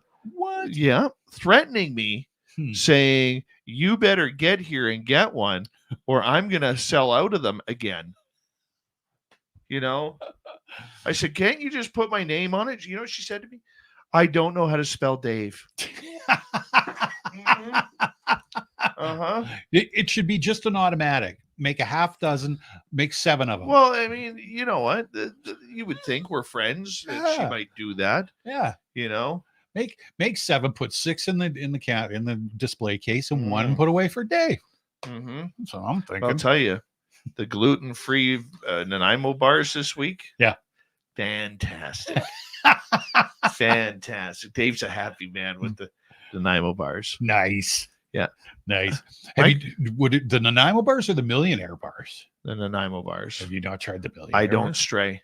I do not stray. I'm very it's really weird. I eat a lot, but I like when I go to any sort of restaurant or ganachery or whatever the hell it's called. Yeah. Right.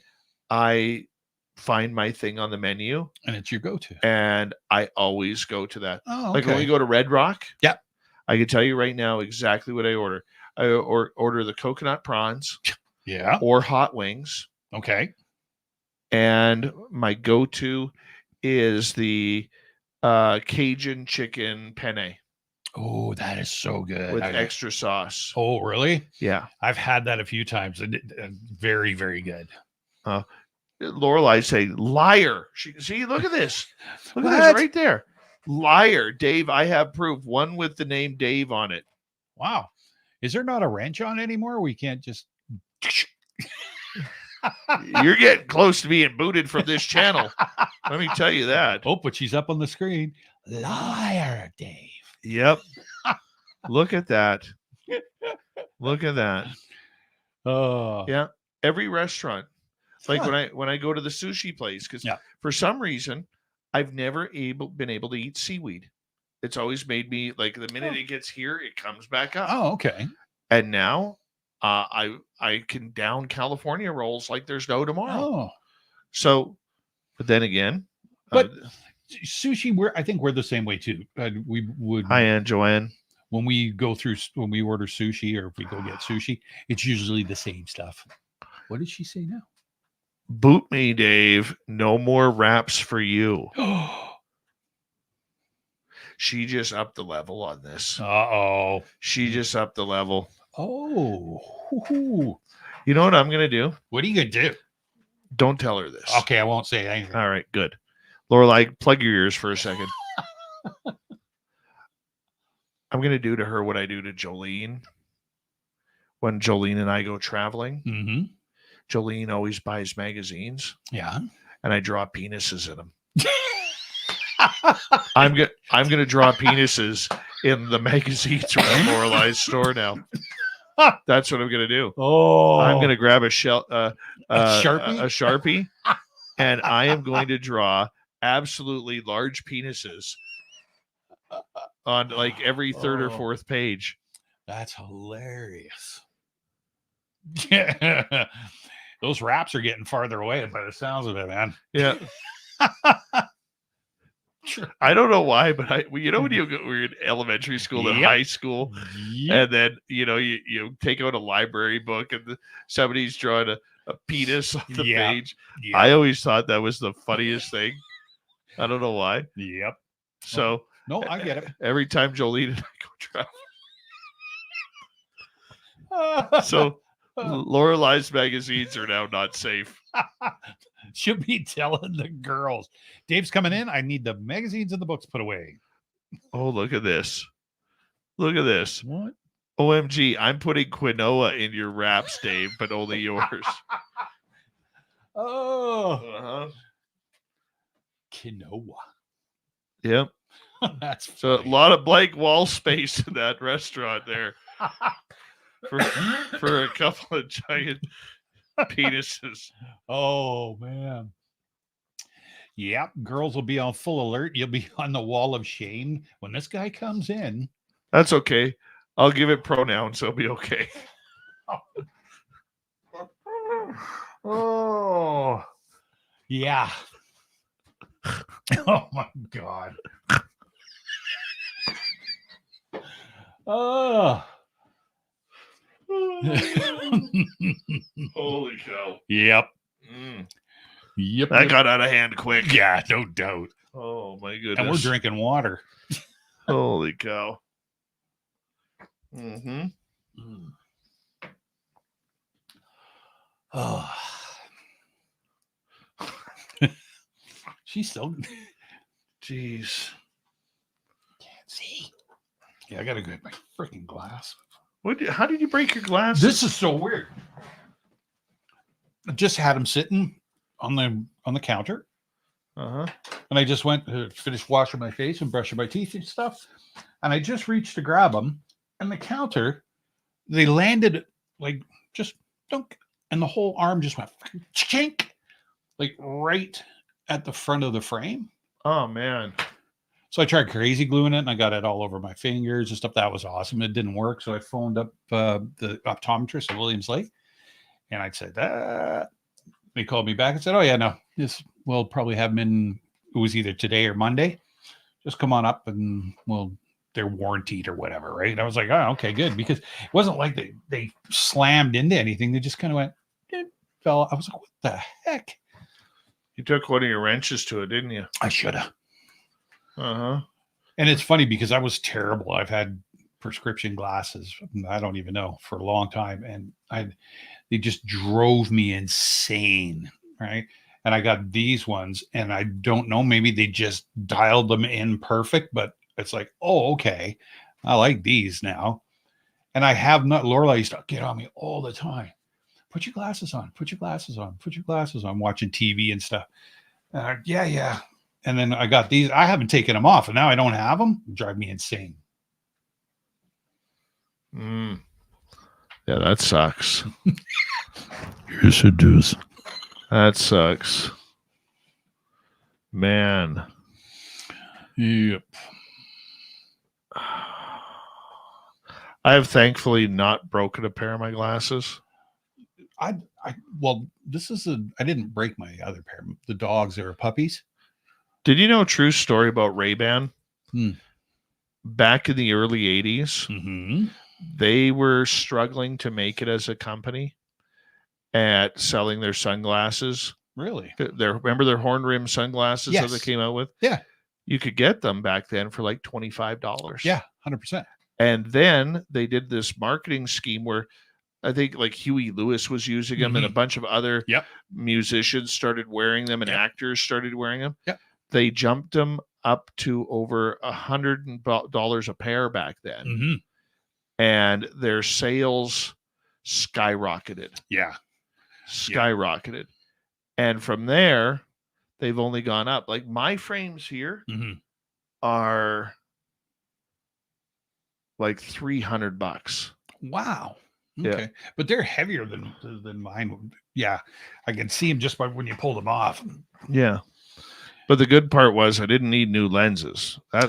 My lenses are expensive because I have stigmatisms Me in too. both eyes. And I'm like getting to the point where I'm going to need bifocals soon. I've got those. Those are progressives. The ones Yeah, I that got I've the progressives right now too. the worst part for me, well, besides reading and stuff, but the worst part is driving in the dark, man. That's like Dusk for me. Is it? I love driving at night. I could totally see at night, but that dusk between, that hour and a half between as the sun is setting to where it's, just that it's still light, but faintly light. Yeah. Oh, that could send me into migraine mode. Oh, really? Oh, yeah. No, I've always had very, very light sensitive eyes. Like when I always wore sunglasses. But it's when I'm wearing my glasses, I'm good. The worst time, like I say, when I'm driving is when it's pitch dark out. I get the big stars and stuff, the lights. Yeah, it sucks. It sucks. But get those repaired quickly. No kidding. Yeah. No kidding. Is what it is. Yep. Big thank you tonight to Trucker Andrew, Futuristic ×2, Noble Patrick, Human Carl ×2, and Major Lee, the Grifter, for the super chats. Sweet Robbie G is in tomorrow night and Sunday. Yeah, he'll be flicking his bick all over the place. Mm-hmm. Monday, Snyder. She's still awake. Oh, yeah, she's jacked, I'm sure. Yeah. Yeah. Yeah. She's been working since first thing this morning, but yeah. I think she's on too much quinoa right now. She's a quinoa junkie. Quinoa junkie. There's a new t-shirt. Another one. She says, I'm making tea. Still? Still? Still? Why still? Yeah. Bomber says, I just finished a 27.5-hour fast tonight. Ooh. By choice? No, I could do a 27.5-hour fast food. Exactly. Bring on the Taco Bell. I would Here love we it. go. Yeah. Yeah. Yeah. I could get me some Taco Bell. Does Lorelai make hot sauce too? No. She's pretty talented. No. I was for a while. But I want some Spaced Out Radio hot sauce. I got a couple of recipes. Yeah. Mm-hmm. Problem is bottling and everything. It is. It is. I mean, I did some stuff and I didn't do it commercially, obviously. But I mean, I got some stuff. And so everybody has their own hot sauce now. Yeah. It's ridiculous. Rock stars. Like, yeah, Motley Crue all has their own bottles. Michael Anthony. What do you call him? Yeah. What is it? Matt Anthony's hot sauce. Yeah. Oh, Bubblefoot. Yeah. They all do. And good for them. Joe Perry. Right? The rock and roll hot sauce. Mm-hmm. All right. We're out of here. Yeah. We're out of here. Go home, people. Doors are closing. Last call. No, last call already happened. Clearing the table. This is get the F out. I want to go home bar time. You remember those? Oh, yeah. Yeah. Mm-hmm. And we'll be back with Quinoa Central on Monday night, where my guest will be Little Lonnie Strickler. Ding, ding. See you then, everybody.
Stay healthy, my friend. You too. If you need bail money, give me a call. Always, Dad. Take care. You too.